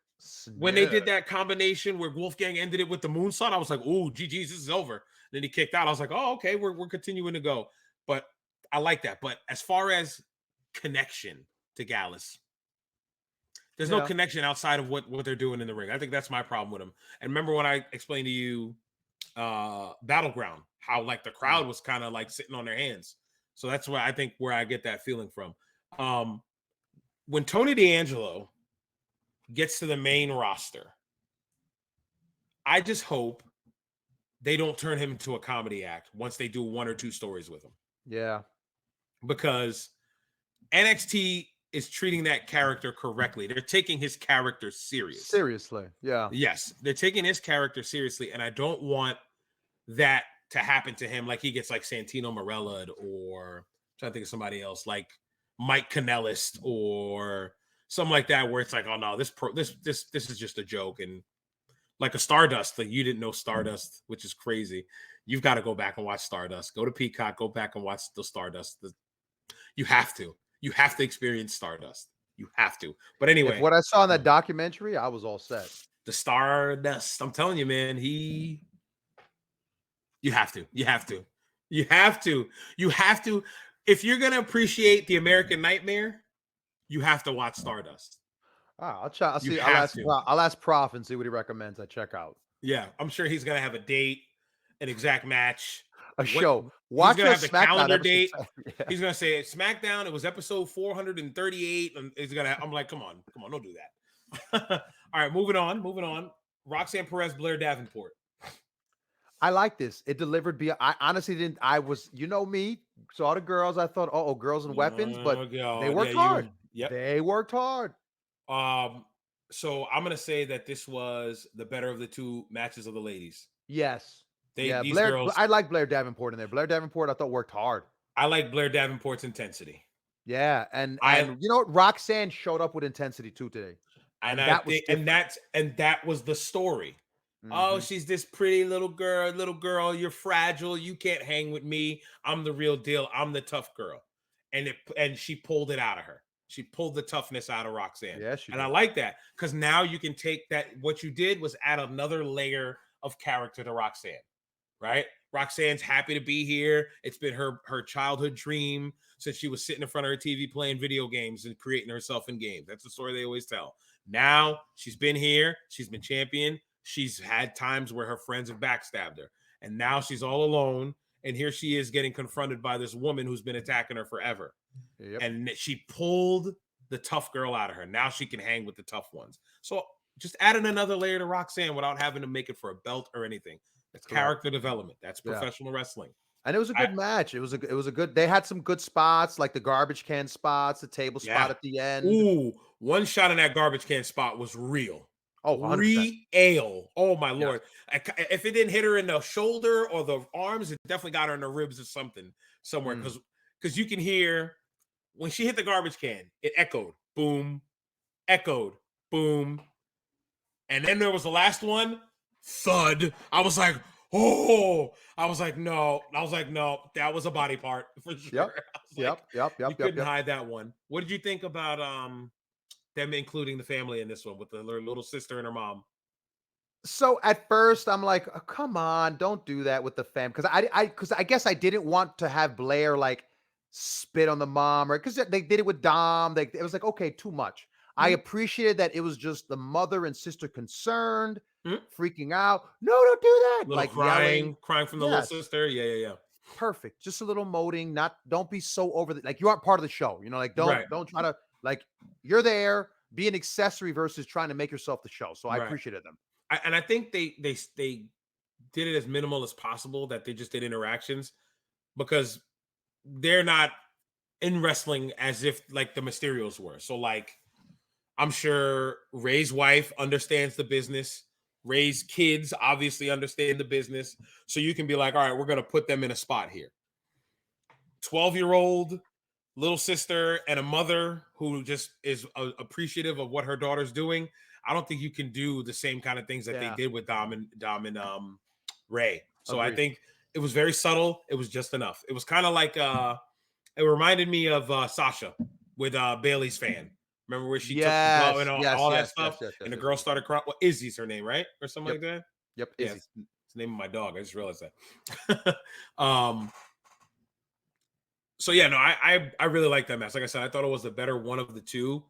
The splash on the outside on the table was a good spot. I was happy to see the table break. I was like, oh, thank God it broke. Honestly, I was like, oh no, is she gonna like just crack the She's table? gonna And I'm not bounce off of sure. it because Yeah. she's so small. But if you notice, she didn't jump; she fell. Yep. She so gravity took over there. Gravity Yeah. broke that table. The what is it?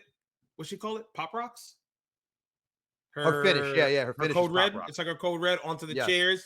Loved it because that again character development. She went out of her way to get real nasty to get this win. So again, I liked it. I'm just gonna keep asking you first, and then I'll take a take on it.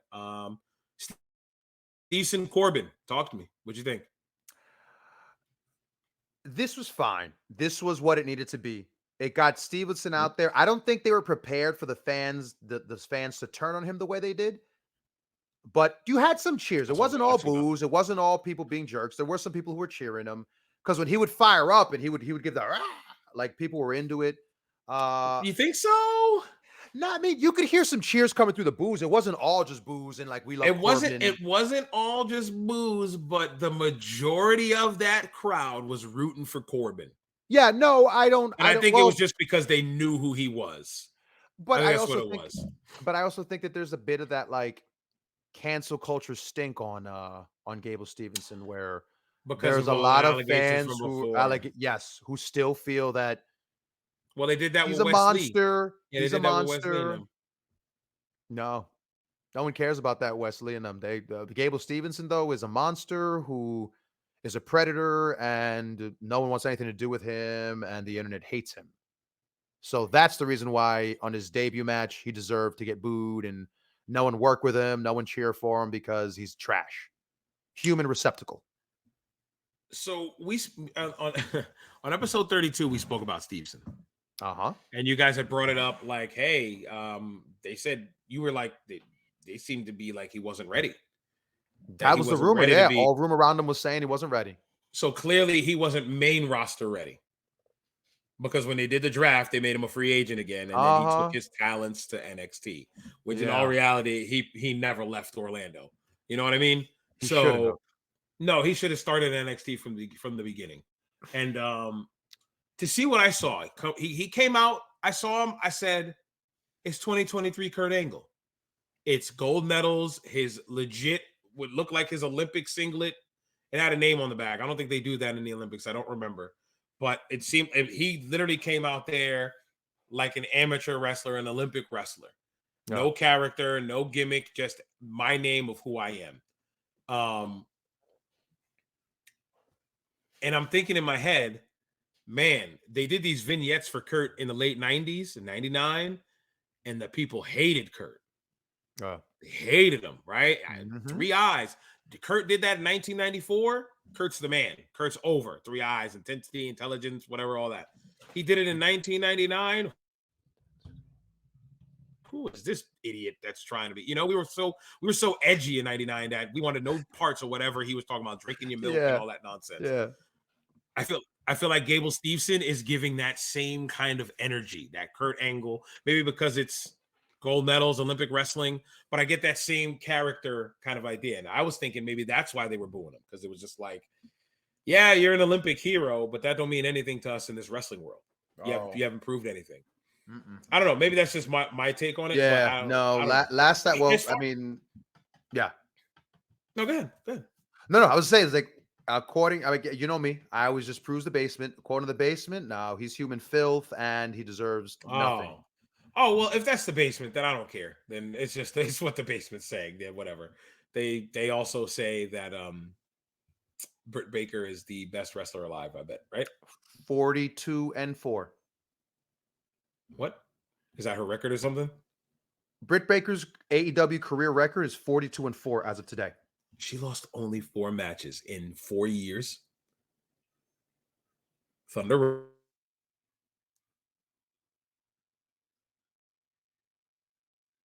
I lost you again. Oh, Jesus. Yep, Okay, you're you're back. back. You were like this. Yep, that's what I'm saying. And then you were like, and then Thunder you stopped. Rosa, Mm-hmm. Saraya, right?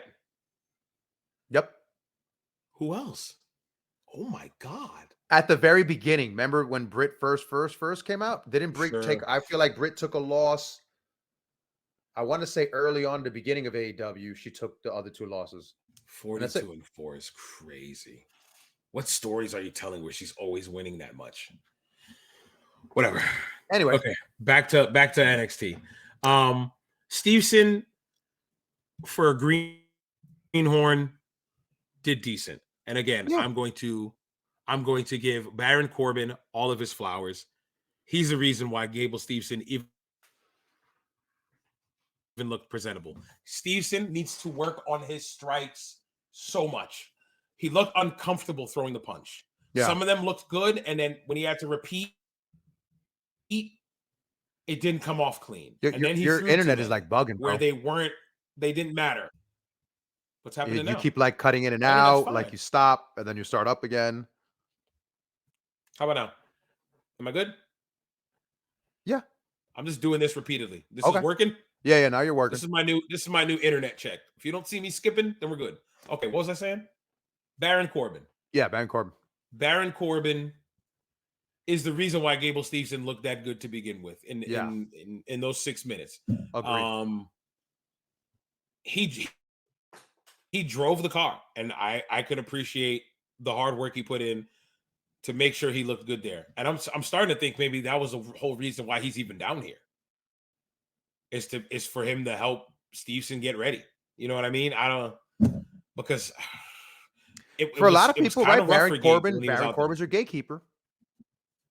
Right. And now he's back to the lone wolf gimmick or whatever now. Yeah. So He's that I don't know. Dolph Ziggler of the card, that Randy Orton, that if you can work with this guy and he gives you an okay, you're all right. You're good to go. Yeah, I think Gable Stevenson obviously needs a lot more polishing. The comeback for a greenhorn, a bunch of belly to bellies. That's really the only thing he does right are just those throws. He can do really great throws. And the problem is I didn't get enough of Gable. Not in like, oh, he needed to be out there for 15 minutes for him to tell a good story. Even in those 6.5 minutes, it kind of felt like, do you remember? I don't know if you remember this, but I remember it vividly. Do you remember it that one time we went to training when I just started and you were there and I wound up working a match with the trainer and it was literally just me listening and taking bumps and barely doing any offense? Yep. That's what it felt like when I was watching Gable Stevenson. Like he was doing a training match and just listening to what Baron Corbin had to say, because his biggest spot was doing his comeback. And I feel like he could have gave some more in the shine. He really didn't do anything there. I think no, he didn't get Pearl Harbored. No. Blair Davenport did the Pearl Harbor in her match. So no, she didn't. Yes, He didn't. Blair Davenport ran out and caught Roxanne. I was thinking this taking a selfie. Right. So and the fans turned quick on. I think he was in that. They were running the international. They were about to run, and they were just like, "Let's go, Corbin!" And I was like, "Huh? Yeah. What the hell's going on? Are we in Canada? Like, what the hell's going on?" But they went through it. Gable Stevenson tried to be the babyface. The people weren't with it. So I don't know. We got to wait and see what happens. But for a first outing, sure. If I don't see him on TV for a few weeks, wrestling. You know why? Right. I'll be happy because I'm sure they're going to be like, look, watch what you did. This is what we need to correct. Let's get back in the lab. So anything you want to add to that? No, sir.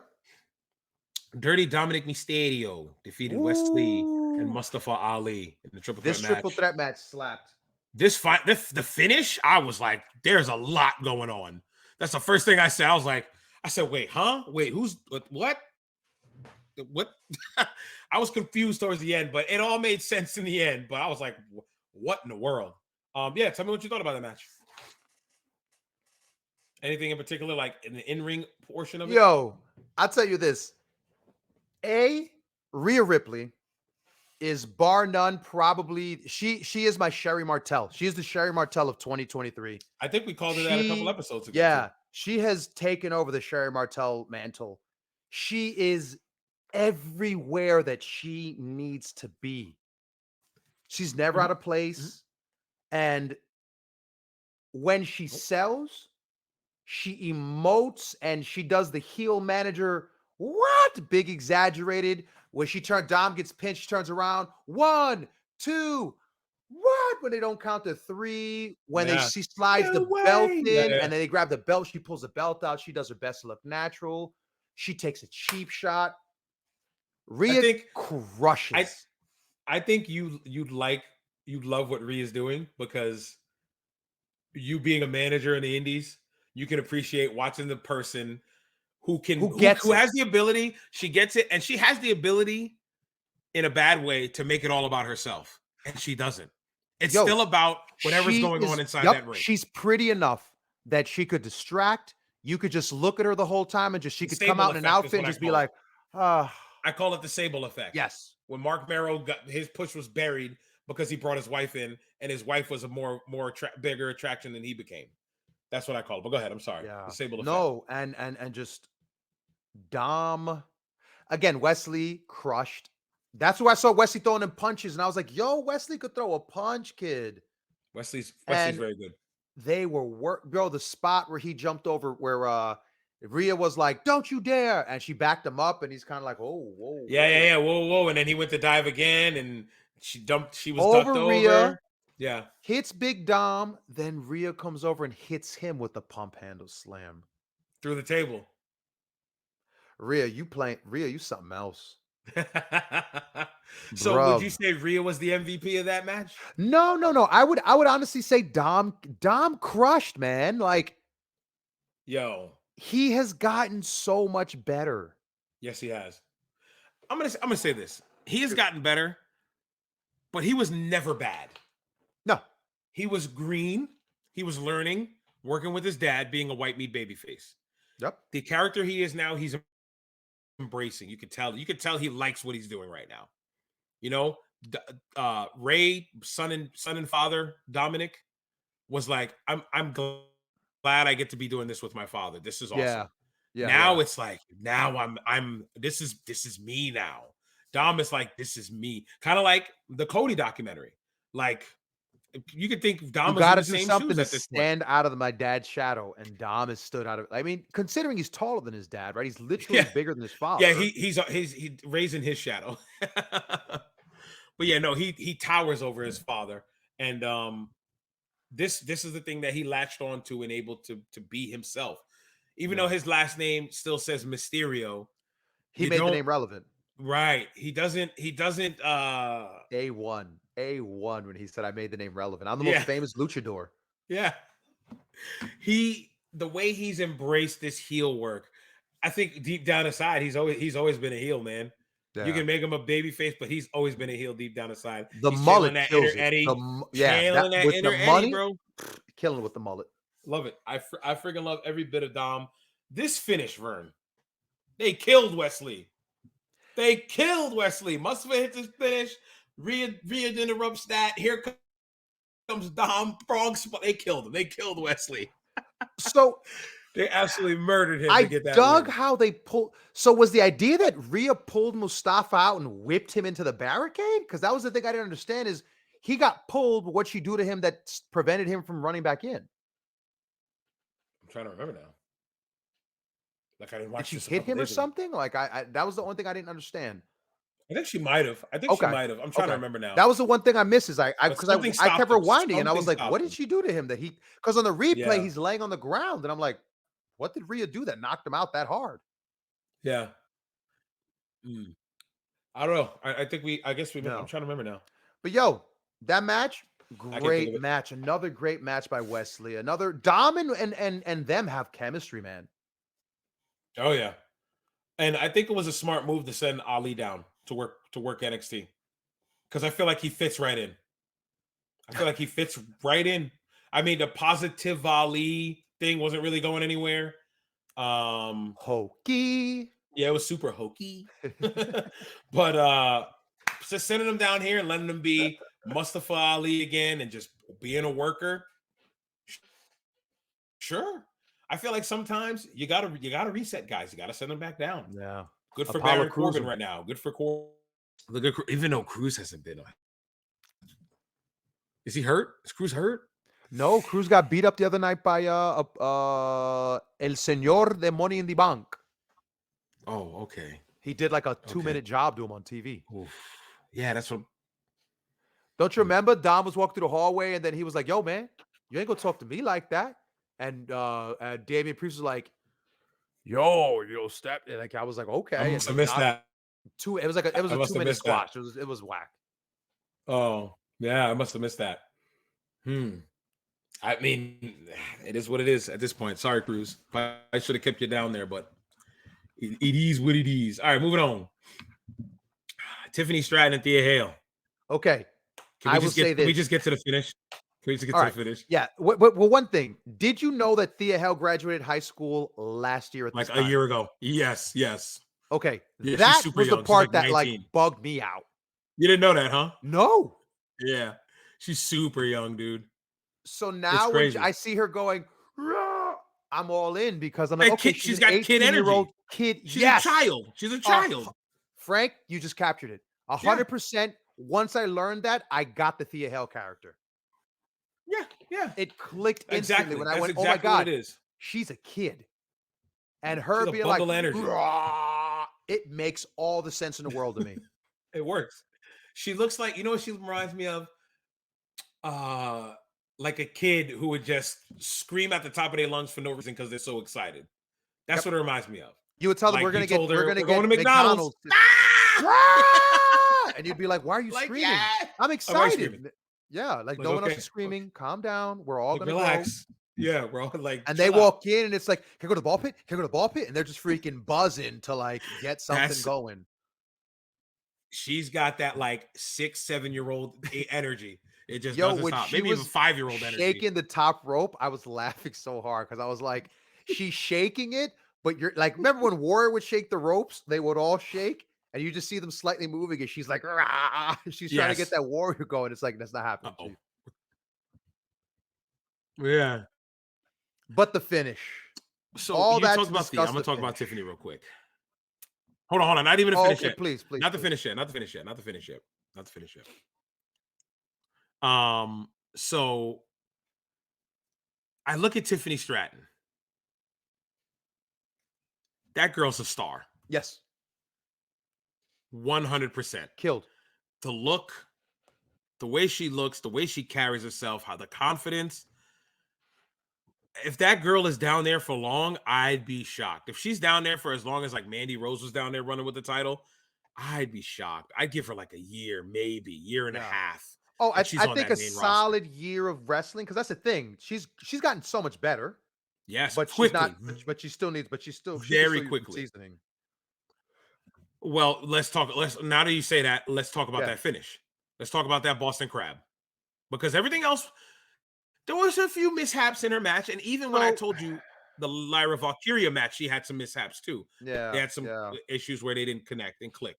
So it happened in this match again, but you can tell she's literally learning on the fly, kind of like Jade Yeah. Cargill was. But I feel like See, part of Tiffany's me. grasping it a lot quicker. Let me ask you a question. Do you? So part of me, my issue with the finish was Thea Hale didn't know how to sell it. She legitimately looked like she was in pain, not wrestling pain. Oh, it You know looked what I like it mean? really Like, hurt. like She it was. She looked wasn't like selling. it looked like Tiffany Stratton was just cranking on her legs for real. Like Yeah. there was no, and her cell was just like you know could what hear else? her You know- like wincing, and I was like, what is Yeah, that? like she couldn't breathe. Like she couldn't Yes, breathe. and that for me, that's where it got hokey Checked because it out. was like, Yeah. well, I checked out for this. And she's just like, come on, Thea, you got all that. This is the big sell. This is the big reach. Like we didn't get Give me the the- push up. We didn't get the push up Nothing. cell to show your entire Yeah. face. Another problem was ring positioning, but that's the inexperience. These two girls are extremely young Yo, in a when high spot. they hit a schoolboy roll up in the like in front of the rope, and I was like, Yeah. what are you doing? Positioning. It was all positioning. Well, The crab was when right near the Tiffany, ropes. remember when Tiffany went for a pin at the start of the match, and the ref's like, no pin, and she Yeah. looked confused for it. She was And kind then of she like, went and grabbed the submission. Yeah, she did a little roll up gimmick there. So yeah, I think the problem is they knew where they needed to be. I'm just thinking about it now. The girls knew where they needed to be for the submission, but they didn't work to get there. They just went there. You understand what I'm yes, saying when I yeah, say oh, that? absolutely, So that's what I'm talking about with the positioning. So an experienced worker, where are we gonna go? Where are we gonna go? Middle of the ring, as best as our ability. We're gonna meet each other in the middle of the ring to do that submission, and then we're gonna scratch. give me somewhere to, yeah, Babyface is gonna scratch and claw and reach for that rope, and then that heel's gonna stop her, pull her back to the center, right? and then maybe you can start doing that again, and here comes the towel when it doesn't seem like it's gonna break off. Because it seemed because I'm watching Andre Chase, and he's got the towel around his neck, and he's got it, he takes it, he puts it on his hand, and I'm like, the second time I'm watching, I'm like, oh, okay, this is why he's starting to contemplate throwing in the towel. Because I watched it twice. First time I was sporadically and doing other things, but I sat down and watched it a couple days ago. And then I'm like, well, Dia's right there. Why can't she grab the ropes? And I'm like, because of the towel throw. And I'm like, well, they're too close to the ropes already. And then Tiffany could not get a good grip of her for some reason. For some reason, Tiffany applied it. The problem is a Boston Crab, the foot's got to get under here. Yep. She The didn't know foot's how to got to do get it under your off the pits. rip. She had no idea how to do it. She couldn't apply it. She was like holding her Knee here pads. in front of her at the knee pads, and then she's pulling on the knee pad. At one And point, then she was holding her by the knee pads. Yeah, it was hokey as hell. she fell over, but they didn't. You could great job by the production team because they did it. They filmed it in a way where you couldn't capture Tiffany's mishaps, but the live crowd saw all of it. Like they were trying to stop. Hey, Thea, stop! But Commentary tell did too, because when she fell, commentary was like, "Oh, she powered out of it, and Thea's and she's back on Thea." And I'm like, yeah. "She It's like didn't no, she power out didn't. of it. No, she didn't. Just fell." She fell because she's And out she of balance. front flipped like Tiffany front She flipped fell on out her of face. Yeah, she like fell on her face. She like she like fell on her face, bro. It was like, where you going? Like Where are you going? we've ducked enough. It's over tea Yeah, kettle. We've ducked enough yeah, today. Let's throw yeah. another one in there. And it was God. like, yeah, Tiff, where are you Yeah, going? Tiff, what are you doing? Yeah. What's happening here? Actually, no, let's go 20. And it's like, bruh, it's rough. And I'm watching, I'm like, this match they were doing well, and this is taken away. Yeah. The finish could take away everything from your match. And the other part, when Thea went for the Kimura, did you see how she switched up the way she applied it? Incorrectly, I could have sworn. She didn't do the Brock. The first time I was like, yo, she got the Brock one on, and she was like, ah! This time around, she like hooked her arm over, put her arm between her leg, and I was like, what are you doing? What is this fake submission hold you got locked on right now? I didn't like that. That was another one of those, like, why? I think mission match was probably the problem here for these girls. I don't think they've been working long enough to be like, hey, I got a bunch of different things in the back. Because submissions, if anything has to make sense in professional wrestling, it's submission holds. Yeah. Because they're real. They're real. If you apply a submission hold in wrestling, like a Kimura in professional wrestling, you're working it. So you're not cranking it. But if I crank a Kimura, out comes some guy's arm. His arm's done here. Dislocated elbow, pop shoulder, something. It's a real hold. The holds that Undertaker used to do, the triangle chokes, the go plata, whatever the nonsense. The go plata, yeah. Those are real submissions. It applies pressure to the guy and it chokes him with your leg. A triangle choke chokes him with his own arm. Those are real because you can do those moves to somebody in an actual fight and it's done here. You know what I mean? You can't hit somebody mid-fight with a Hurricane Rana and be like, yep, he's down. But you can slap somebody in a triangle choke and it's done. It's a done deal. It takes a lot to know what you're doing when it comes to a submission. So I think these girls are about a year or two in, and it put them in a tough spot. Like I said, they did well. Did well, but it's just the end. Stratton saved it by just going, screw it. I'm gonna hook one leg and put the knee on her back. And that's where Thea went, she cut out all her air. It was like, towel. Yeah. I think that's what saved it. But everything up leading to that, it's like, Thea, Tiff, you got to lock it in.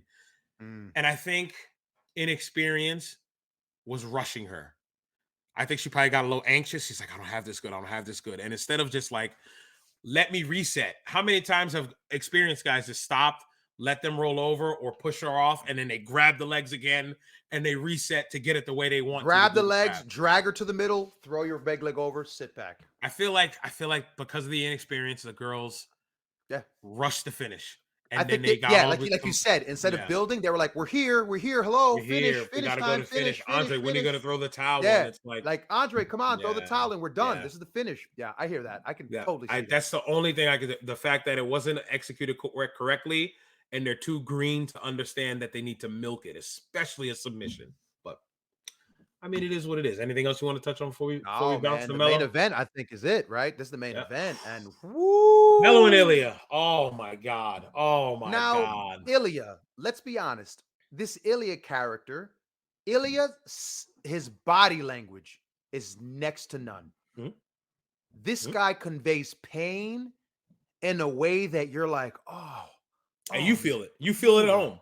Mhm. Oh, when he comes in with a running headbutt, man, you feel this dude throws his whole body into just launching himself into something. He's to just to piggyback off that. It's almost like Darby Allen. no. I was gonna say Mick. I was gonna say Oh, Mick Foley because Darby is Jeff Hardy. He's a stunt guy. He's just a stunt guy. Mick, I used to call Mick a stunt guy, but I now that I understand wrestling, the work of wrestling, Mick's a worker. Mick's a worker. He just went the extra mile. Darby, more often stunt than guy. not. Yeah. Yes. Darby's a stunt guy. Jeff's a stunt guy. Ilya, the way he uses his body, I don't see Bro, other people doing it. But it's go like ahead. reckless abandon. No, no, no. I'm Yes. saying I'm agreeing with you. He uses his Yeah, body no, no, with no. Go reckless ahead. Mhm. abandon. Like, how violent is watching him wrestle? Yeah. It's You violent. what's that? What's that? All that other stuff was fake. But that But match, Mello and Ilya, that was real. That's what yep, Ilya gives you. yep. That's exactly what Ilya Yo, Dragunov gives you, bro. bro, Ilya Braun. Did you see Ilya Braun on TV 2 weeks ago? I caught that. Yes. Bro, I watched that match 4 times. That match made me jump out of my seat. Four Bro, times. when Golly. Braun hits him with the spear, Yes. cuts that boy in half. In half. Yep. And Yep. Yep. Yep. Ilya, Yep. yo, Ilya selling his face. You could see the pain, the anguish. All he needed was the Ricky Morton reaching to the crowd and going, "Help Help me." That's me. all he was missing. Yeah. So, as Oh, much as you're talking about his selling and the way he uses his body, offensively, Ilya Dragunov, offensively, when his I'm repertoire, good. I'm good. I'll watch. I'll watch. I'm gonna say a guy's name that I used to wrestle out here, and I hope Shay watches this episode because he's gonna know what I'm talking about. There was a tag team out here. Yeah. Their name was Adrenaline Rush. I might have to link you one of their matches with us. Oh. There was this kid. There's these two guys. One guy we had his first match with. His name was Keith Youngblood in the past. It was Keith Gordon at first. Then he went to Keith Youngblood. And his tag team partner, Mhm. Daniel Evans. Daniel Evans is what I'm talking about. Great guy, understood the business, trained by you know him as Jay Busta. He's not Okay. Randy. Yeah, yeah, He's yeah, not yeah. Randy Shawn. Oh, Both guys are trained. he dropped his Yeah, gimmick? he's Randy. His name's Randy Shawn now.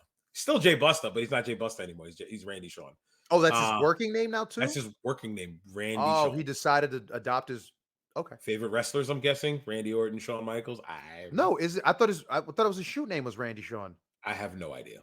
Jay Busta? I could have sworn Jay Busta's shoot name was Randy Shawn. You would know more than me because I don't know him personally. Gotcha. But nice, Jay Busta, another nice guy too. We shared Yeah, locker rooms super before. nice. Jay Busta's Yeah, always a sweetheart to yeah, me. yep. So this Daniel Evans, great guy. Love me some Daniel Evans. The hardest hitting professional wrestler I have ever met in my life. In terms of feeding you potatoes or with like the chops and stuff?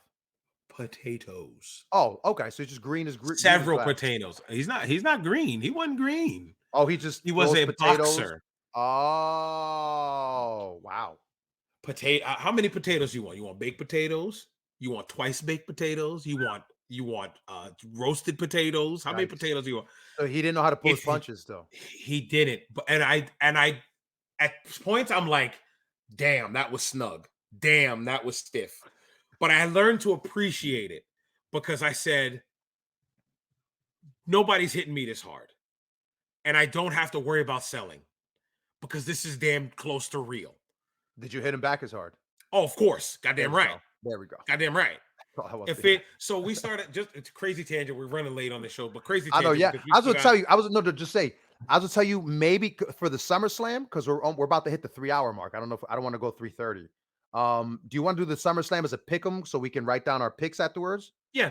We'll Because do I a pick figured and we we'll don't. come Yeah, I back to it. figured. Yeah, we'll go back to it after the show to see what we After the did. show's done, sure. Yeah. We'll do a But I quick figured pick because 'em we're and wrap it going up. deep diving here on Great American Bash, so I figured Yeah. SummerSlam we may not. Just as a I'm side totally note. okay with that. Well, We had a lot leave of this whole topics today. conversation in. Just leave this whole conversation. I want everybody to hear. We're not going to edit a thing. Do you have an Edit a NDA? thing. Do you have an NDA?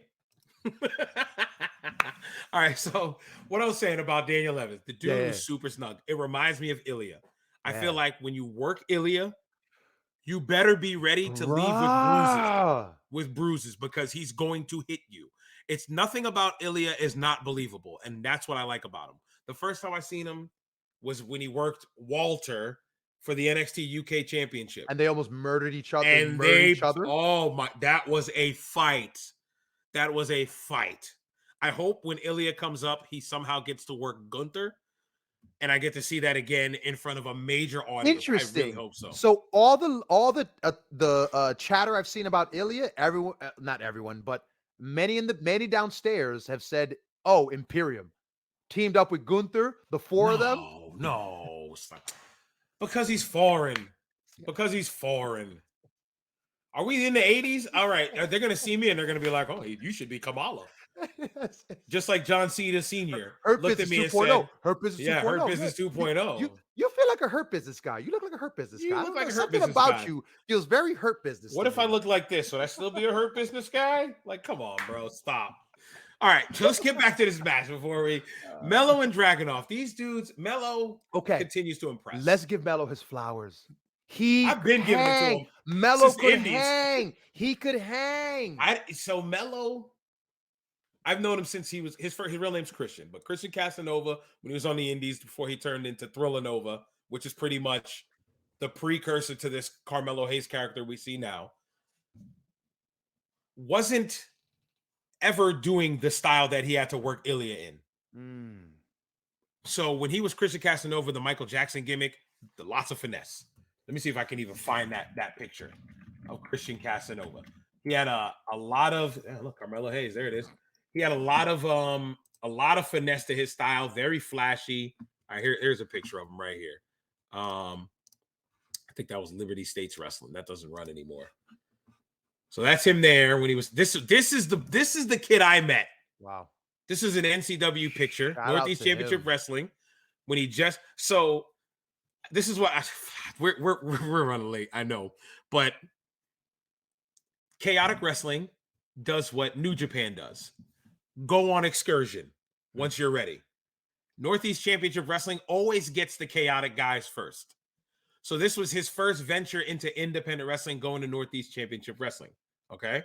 So this was the character that was original. Finesse. Lots of finesse coming from this guy. You know what I mean? Always had the look. Had the fedora. Always had the look. I said to him many moons ago, I said, dude, look, this is him and Rui Botello. And at the oh my God, it's my favorite place to work. My guy is working Rui. Big Rui Botello. He worked them. Oh my God, this building. Oh, it's gonna piss me off. I don't remember where this was. It's not Dedham. It's oh my God, I can't remember. Not Latham. I love this locker room. This is the locker room where it was the other side of that building, and you had the whole locker room to yourself. The other hall. I can't remember. Can't remember now. But anyway, that's the one. Chris Statlander cast. This is when he becomes Thriller Nova here in this picture, and this is Thriller Nova. Limitless, yeah, because when he went to Limitless, and then when he's starting to get over, he becomes Carmelo Hayes. He bulks up. He's starting to bulk up. You know what I mean? That's Carmelo. He got Hayes. on that Fed diet. Oh yeah, that's right. So this guy here would never show that kind of style. That's the whole reason why I brought this up. Having to work Ilya, you have to go there. You have to. If you don't, you're gonna make the match look hokey. And Ilya's gonna eat you up for 24 minutes. It does not look like he's gonna. It does not look like he's gonna like ease up and go. Okay, you don't want to go snug. Okay, I'll just lighten up on you. Yeah, if you're not gonna go snug, don't work Ilya Dragunov. And Mello stepped up to the plate, knocked it out the park. Yeah, he did. Yo, when he had welts on his chest, bro, I was like, wow, my guy. Mm-hmm. And granted, he's not really dark skinned, but if you're leaving welts on a black man, you're doing something. You're shopping for the moon. That's right. That is absolutely. What'd you think of the finish? Remind me involving of the Trick in finish. such a way where Remind me Ilya of the went for finish. the headbutt. Trick, was it Mello pulled Trick into the way? He hits Trick, then Ilya gets put back into the ring. Mello hits him with something, then he hits him with the finish 1, 2, 3. I don't mind it from what I remember. I didn't mind it. I'm Yeah. trying to remember. I Well, mean, I was expecting him to go over anyway, yes, but just the because it sets up the match between Trick and Ilya. yes, yes, yeah, yeah, yeah. So I don't mind it. I didn't mind it. It Mm, didn't. It wasn't like it was bad or anything like that. If that's yeah. what you're asking, I didn't hate the finish. I'm trying to remember it. I'm going to be honest. I'm trying to remember exactly what I saw right now, but I don't. But what you're saying sounds familiar. So I'm trying to think like, was there anything Yeah. that made me go? Nothing made me go, what? That's what I'm trying to say there. Yeah. If a Oh, I finish guess doesn't make me go, I was what? just asking, like, did you like the use of Trick like that? Like Trick just being like he ran into him, and that was the thing. Because remember, he hit his head on the belt because he had the belt in his hand. So technically Yeah. he dove headfirst into the belt. And I was like, okay. It's not like I feel like with that match, it would have been better if they didn't use Trick, but if they're using Trick to get to them too, sure. Sure. Okay. I'll And take it. how do you well, since you just posed that, how do you feel about a Trick Williams Mellow feud? In the future, I think it's inevitable. Yeah. They can't be together. Did you see tonight? Tonight, two nights 2 ago, nights ago. I'm sorry, 2 nights ago. sparingly. Okay. Remember we were So talking about it they earlier. well, okay, so they cut a promo. Matter of fact, we'll watch it afterwards. We'll watch the promo afterwards. They did a Okay. great Trick and him did a great promo. Yeah, I think I was watching a bit of it about how he Okay. wants to He go was do like, "Bro, something. I gotta be my own man." And Yeah. they was like, "Yo, we always gonna be family, right?" And they dapped each other. I was like, "Yo, that actually meant, but like that would mean like me and you being like, yo, bro, I'm gonna do my own podcast, but yo, we always gonna rock together. Well, we're We'll gonna always do rock. the show, Right. but I'm gonna try to do my own thing. And yo, I still want to do the show together on Yeah. Thursdays." I Yeah. was like, yo, it made sense that it wasn't like Trick, like, yo, I want to be I hate champ. this But he guy. was I like, hate this guy. Yeah. yeah, it wasn't some like BS contrived. We now have heat in Yeah. AEW. We have heat now Oh, well, if it was AEW, Trick would have gotten hit. He would have gotten mad, and then he would have clotheslined him as they were leaving. on And the same then show. on the On the same same show. show, Yeah, yeah. on the same show, and they would have had their match in 2 weeks, and then they would have moved on. Yep. Never to Did visit we again. just do the Starks Hobbs feud? Yes. Okay. So yeah, all right. Yeah, man. Real quick, let's get our SummerSlam. pick'ems. Let's get the pick'ems for the card. All right, so we're gonna get to SummerSlam. Let me just talk about the card really quick. Please, please, please. So on August 5th, this weekend, it's gonna be Saturday. They're doing a lot of Saturday shows. I don't know if you're noticing that. Mm-hmm. They're doing a lot of Saturday shows. In Detroit, Michigan, we have WWE SummerSlam. I don't have a picture. I'm slack there. It's fine. Great poster too that I'm looking at here, but it won't blow up well. So it's a picture of Roman Reigns and Jey Uso at the top. We got Cody. It looks like I'm trying to see the whole thing now. Cody, is that Maxine Dupree? It looks like a Brock. Oh, that's Charlotte. We got Bianca. I see Logan Paul back there. Logan Paul. And is that And Asuka in the back? yep, Asuka, Logan Paul, Cody, Charlotte, Bianca, Brock. Okay, so that is our SummerSlam poster. It is at Ford Field, Detroit, Michigan, another stadium for the WWE. I'm starting to notice also a lot of the PLEs are in stadiums as opposed to just arenas now. Yeah, man. Every one of them, especially the major guys, they're in big stadiums. That's the point where they're getting. Okay, so stadium capacity for them, where is it? Stadium capacity for Ford Field is I'm almost positive these tickets are sold out. No, SummerSlam is sold out yet? I don't know, because that's gonna be over. That's gonna be close to 70,000.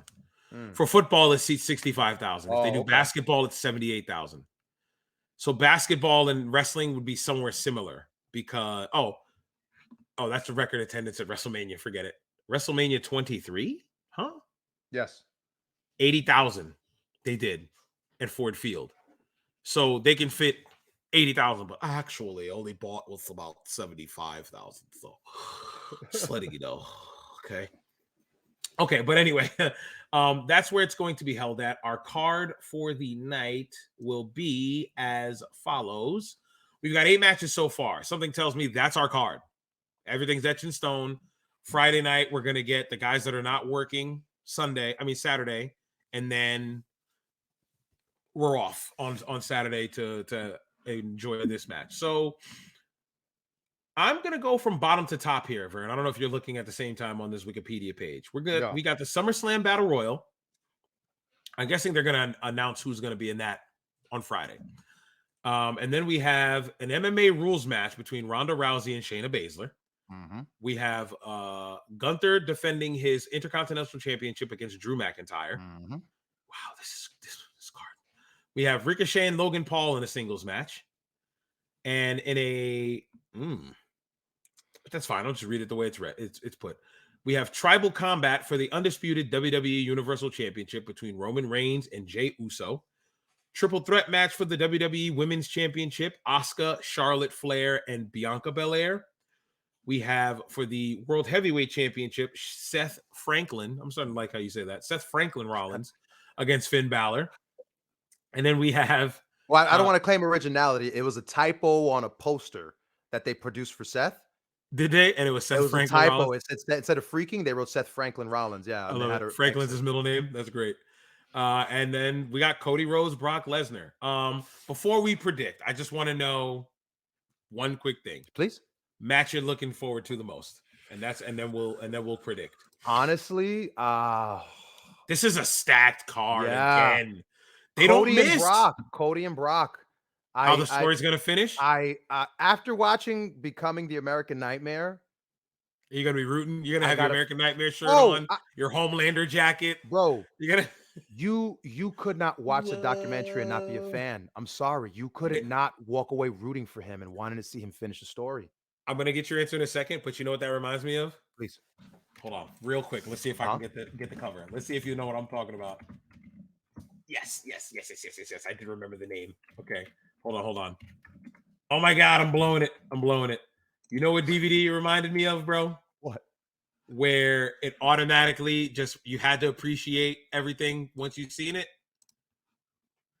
Right there. The John Cena Experience. Oh, yes. The John Cena Experience, brother. After you watched that, you couldn't say a bad thing about it. I couldn't hate on Cena anymore. In 2010, I had just gone back to wrestling. I'm like, this guy Cena wins everything. All he does is 5 moves, blah, blah, blah. Yo, Vern goes, yo, Frank, watch the John Cena Experience. You have to watch it, bro. You have to. I had it on the, I don't remember how I watched it, but I think you either had a DVD or something like that. And I was like, bro, I can't hate on this guy. This guy's signing thousands of autographs, doing the media. He don't have time. He's got to do a record. He's got to do a movie. I'm like, how could I hate this man and all the hard work he put in? John Cena? Yo, bro, I'm going to watch this DVD on John Cena. You're like, who cares about that? When I was done, 5 moves to do? Frank, you have to watch this guy. This guy's amazing. Amazing. After that, I said, I can't hate on John. John's the GOAT. Can't hate on John. Same thing here with Cody. I get why you want to see that match so bad now. I get it. I'll tell you mine. Please. What are you looking forward to? Okay, there's 2. Okay. Without including Tribal Combat. Ricochet, Logan Paul, because I want to see how they try to steal the show and go viral. Yeah. Because that's going to be the point of that match. Yep. Okay. Ronda Rousey, Shayna Baszler. You know what? I was going to tell you this. If I had to pick 2, this is my second. And I think this is the first time in a long time that I'm looking forward to seeing what happens in a Ronda Rousey match. Bro, that package? Did UFC put together that package? I'm telling you, we talked about that, bro. And I'm thinking if they didn't consult the UFC, the style of it, the way everything was UFC, bro. Everything. How they had the 2 sitting down, talking, showing things from their past together. And oh my God, it was MMA. Like, when Shayna said, ask Ronda how many of my classes she's been to. Yeah. Ask her how many camps I did that she showed up to help me out. I knew she had me there just to beat me up. Somebody to throw her around and beat up. Because she thought she was bigger than me, so I let her throw me around. Built up animosity. Fam. It was a weird way to get to SummerSlam with them too, where it started with the turn out of nowhere at the pay-per-view. But what they've done so far, okay, let's see what happens. Now, my problem is, I don't know if this is, how are they going to, this is why I'm looking forward to it. How are they going to do this MMA rules match not inside of a cage when you have a fight pit? You literally have an MMA ring if you wanted one called the fight pit, which is still a work. But I'm guessing they want to do it in front of the people though, right? Instead of not necessarily do it. are these girls going to not pull punches in an MMA rules match I have no idea. in a worked show? Yeah, well, the That's what work I'm. shoot. Yeah, yeah. I mean, do you think it'll be a work shoot? Do you think they'll be willing to get a little stiff with each other? Are we going to see an FMW match on WWE programming? I think, okay, so the answer is no, because nobody's going to bleed.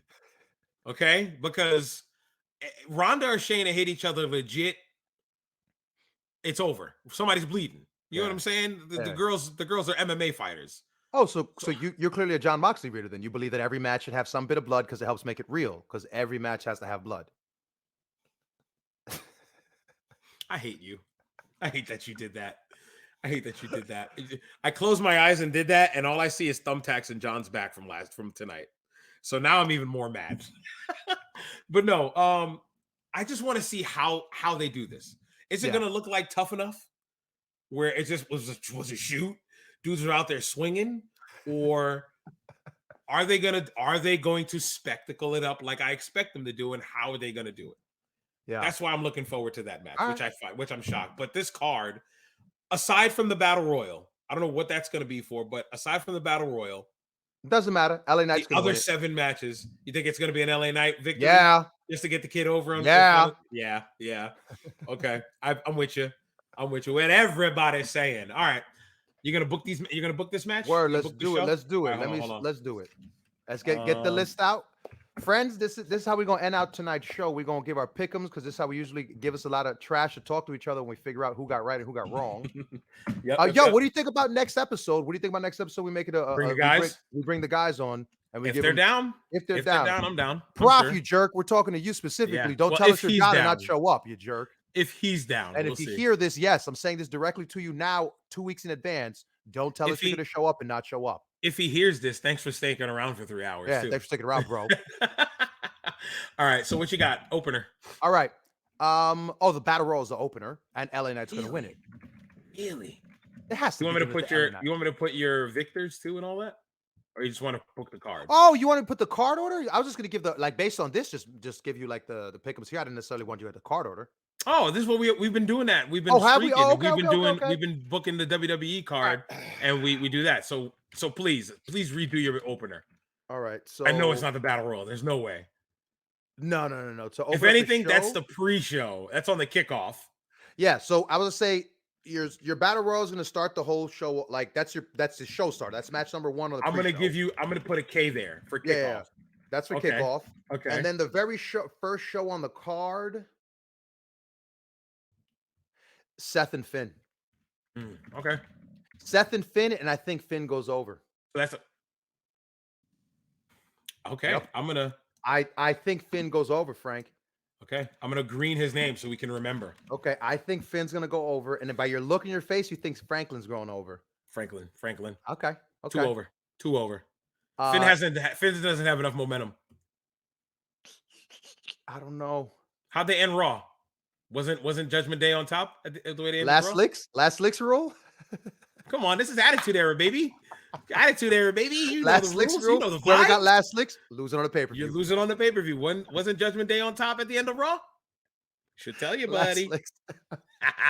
Never fails. Okay, fair enough. I'd concede that, but fair. All right, so we start off with Seth Franklin. Sure. Ooh, you know what? It's hard to book these cards, bro. I think we moved to Ricochet and Logan. Really? Okay. Yeah, we moved to Ricochet, Logan. Logan Paul wins. Yeah. He needs one. Yeah, he needs one. I agree with you there. After that match, I think you go to Gunther, because you got to normalize the people, and I think these two are gonna bang each other's brains out. These two, Gunther, Drew, okay. They're gonna kick each other's brains out. Excuse me, that was a weird way of saying that phrasing. Do I have to duck that or no? No. Okay. If you get it, you get it. Okay. Who's over? I want to say Gunther. There's a part of me that's afraid that Drew McIntyre held out on his contract for creative, and he came back because he knew he was good. But I'm going with Gunther. But I hate it. I'll hate it if Drew wins. Yeah. Right? Yeah. That'd be a nasty way for that. So I think it was. But they said he was hurt. That's what they said, though. That's their narrative. I know, but remember the basement were waiting for him to show up on AEW. Drew Galloway's All Elite. Stop. Stop. That dude's a WWE guy. Stop it. All Match right, so 4. match Or 4, match 5 Ronda, to you. Ronda, Shayna. Okay. After that Gunther match, you get no. No, you know what? Because the women, I think I got to put that earlier in the night. I was just about to say you haven't had. They don't What like to what put I have women at match close 3? together. What I have at match 3? Gunther Drew. Okay, no. Put this for flip flop it. Put Ronda first, Gunther Drew after. Then you have Asuka, Charlotte. Hold on, dude. Okay, sorry, oh my God, what did I just do? Oh yeah, Jesus, what did I just do? Do a Ronda you want first. Gunther? You want Gunther Drew 4? Yep. Or 5. 5, and then Ronda Shayna 4. Shayna 4. Who's over Ronda Shayna? Oh, Shayna. Ronda's leaving. This is the rub. Wow. So this is the rub for Shayna. Well, because you heard, I mean, so that's the part I guess that stinks is because Ronda gave a definitive, I'm done. This is my cutoff date. Like I'm not. Oh, she did that? Yeah. And apparently they were trying to get more dates on her, and she was just like, no, this is my cutoff date. I'm done this date. I'm gonna put my friend over and I'm out of here. Okay. Well, I know the answer. Remember the tag where they put the tag belts on them out of nowhere, and then they took the tag belts off of them out of nowhere. Yeah. All the chatter has been Ronda gave a hard leave date, and that's not changing for nobody. So they're wrapping it up. Wrap it up. Yeah, she needs to go to movies or something. This is she's good. You don't need to. You know what? I hope she ends on a high note because this is the most excited I've been for Ronda Rousey match in the last umpteenth years. I think this is the last time I was excited for her was WrestleMania against Becky Lynch and Charlotte. And then before that, her debut match. Yep. Okay. But yeah, go ahead. Next match. You have Gunther, 3 more to book. You have 3 more to book. After Gunther is Asuka, Charlotte, Bianca. Okay, Asuka, Charlotte. Who's up? I'm afraid Charlotte will win this, but I want to say Asuka retains. Okay. But I'm afraid that it's Charlotte Flair. So when doesn't Charlotte? You know what I mean? Charlotte must pose. Yeah, like I'm almost like, oh, I hope they don't. Yeah. I want Asuka to win it. I'll be honest. I want Asuka to win it because I think that we can get more mileage out of Bianca Charlotte as a feud with no title. Yeah, with no title. Like I just want to see them go. Me and you are on some of the same pages. Yeah. And then from there, Cody Brock. Yep. And Cody has to win. I don't want to hear any talk of Brock. I'm sorry. Cody has to win. Brock won't be back till Saudi. So yeah. And then Roman J. Shout out to Roman. Yep, of course. All right. Because Roman has to drop the belt to Cody. Let's see. All right. Boom. And then I think from here, Roman's next opponent's going to be Jimmy. And after Jimmy, I think eventually we'll get Solo in the mix as the Solo finally gets that turn. You think Jimmy? I feel like if you get Jimmy, for Jimmy, it's TV. A TV match. Okay, maybe not a pay-per-view, but a TV match. But Roman don't wrestle on TV.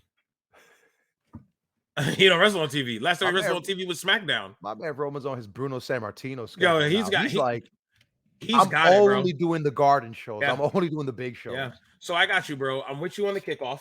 I think the kickoff's going to be the battle royal. Tell me right before the show starts. And like you said, I think LA Knight, that's the same.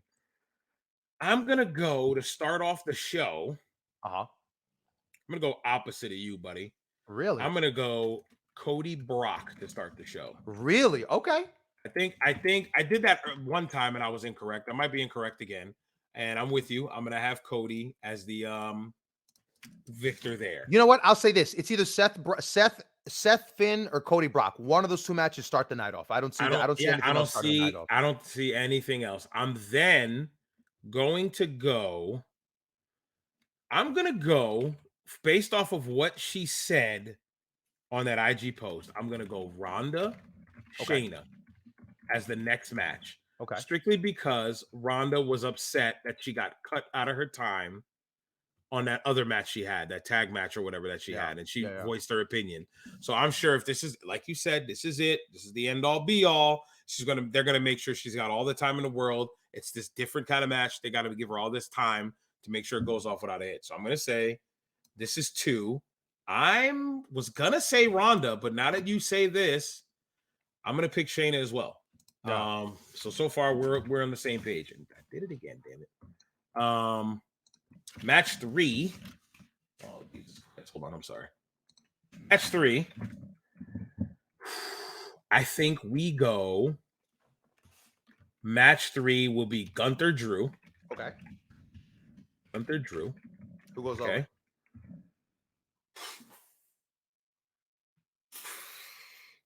How long till Honky Tonk's record? December. Drew. I don't think Gunther gets there. Wow. I don't think Gunther really? gets there. He's only a few days. He just beat Don Morocco's record, I think. Like the other day, he just surpassed Don Morocco. So yeah, he's only got 3 other people left. Right. I don't think. I think one of them is Pedro Morales or something. But 4 more months, Gunther is champion and against Drew. You know what? I recant. It'll be Gunther. I don't think this will be their only match.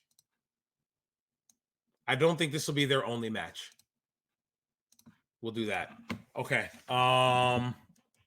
Then give me. Give me. Where am I? Give me the triple threat. Give me Asuka, Charlotte,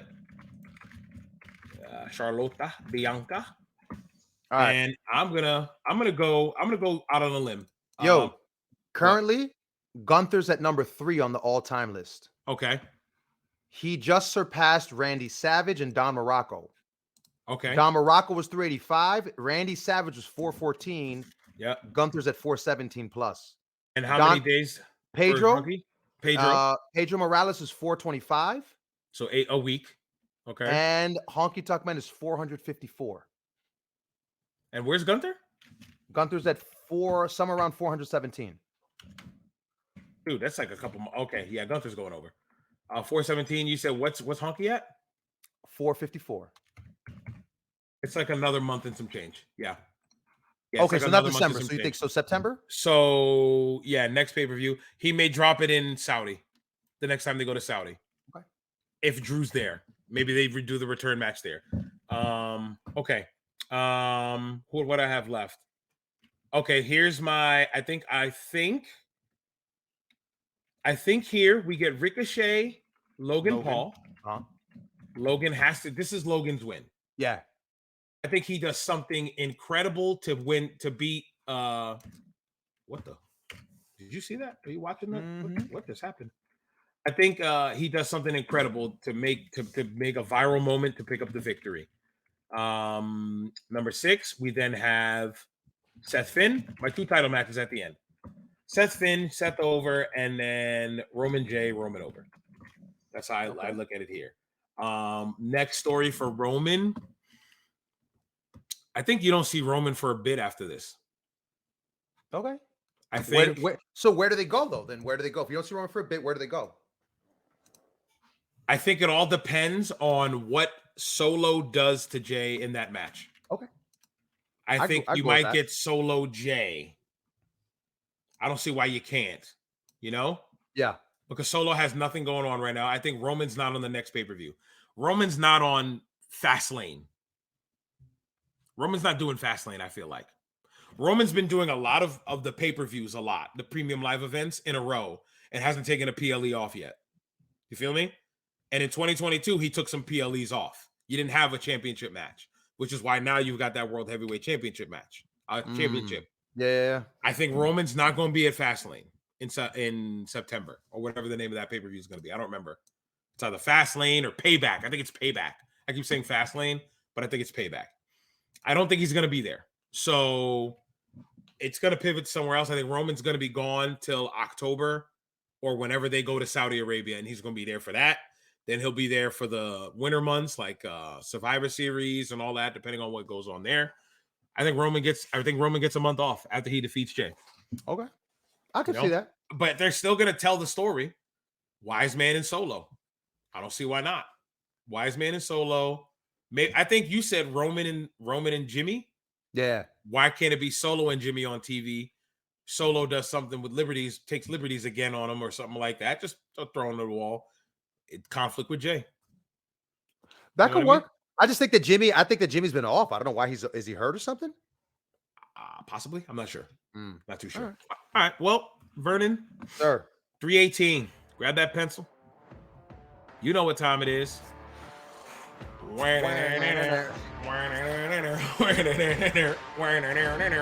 Pencils waving. The music's playing. It's time for you boys to get on up out of here. So, with all that being said, this has been another episode. Episode 38.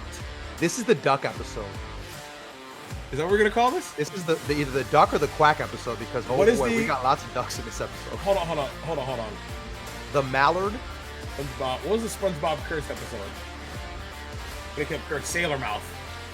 Call this We're called Sailor Mouth. That's the name of it. Sailor Mouth. Done. Let's go. Okay, so that'll probably hit the algorithm weird when some kids looking for Sailor Mouth and they get the pay window. So with all that being said, this has been episode 38 of the Pay Window Podcast on the Sandbox Podcast Network. Episode number 38, Sailor Mouth.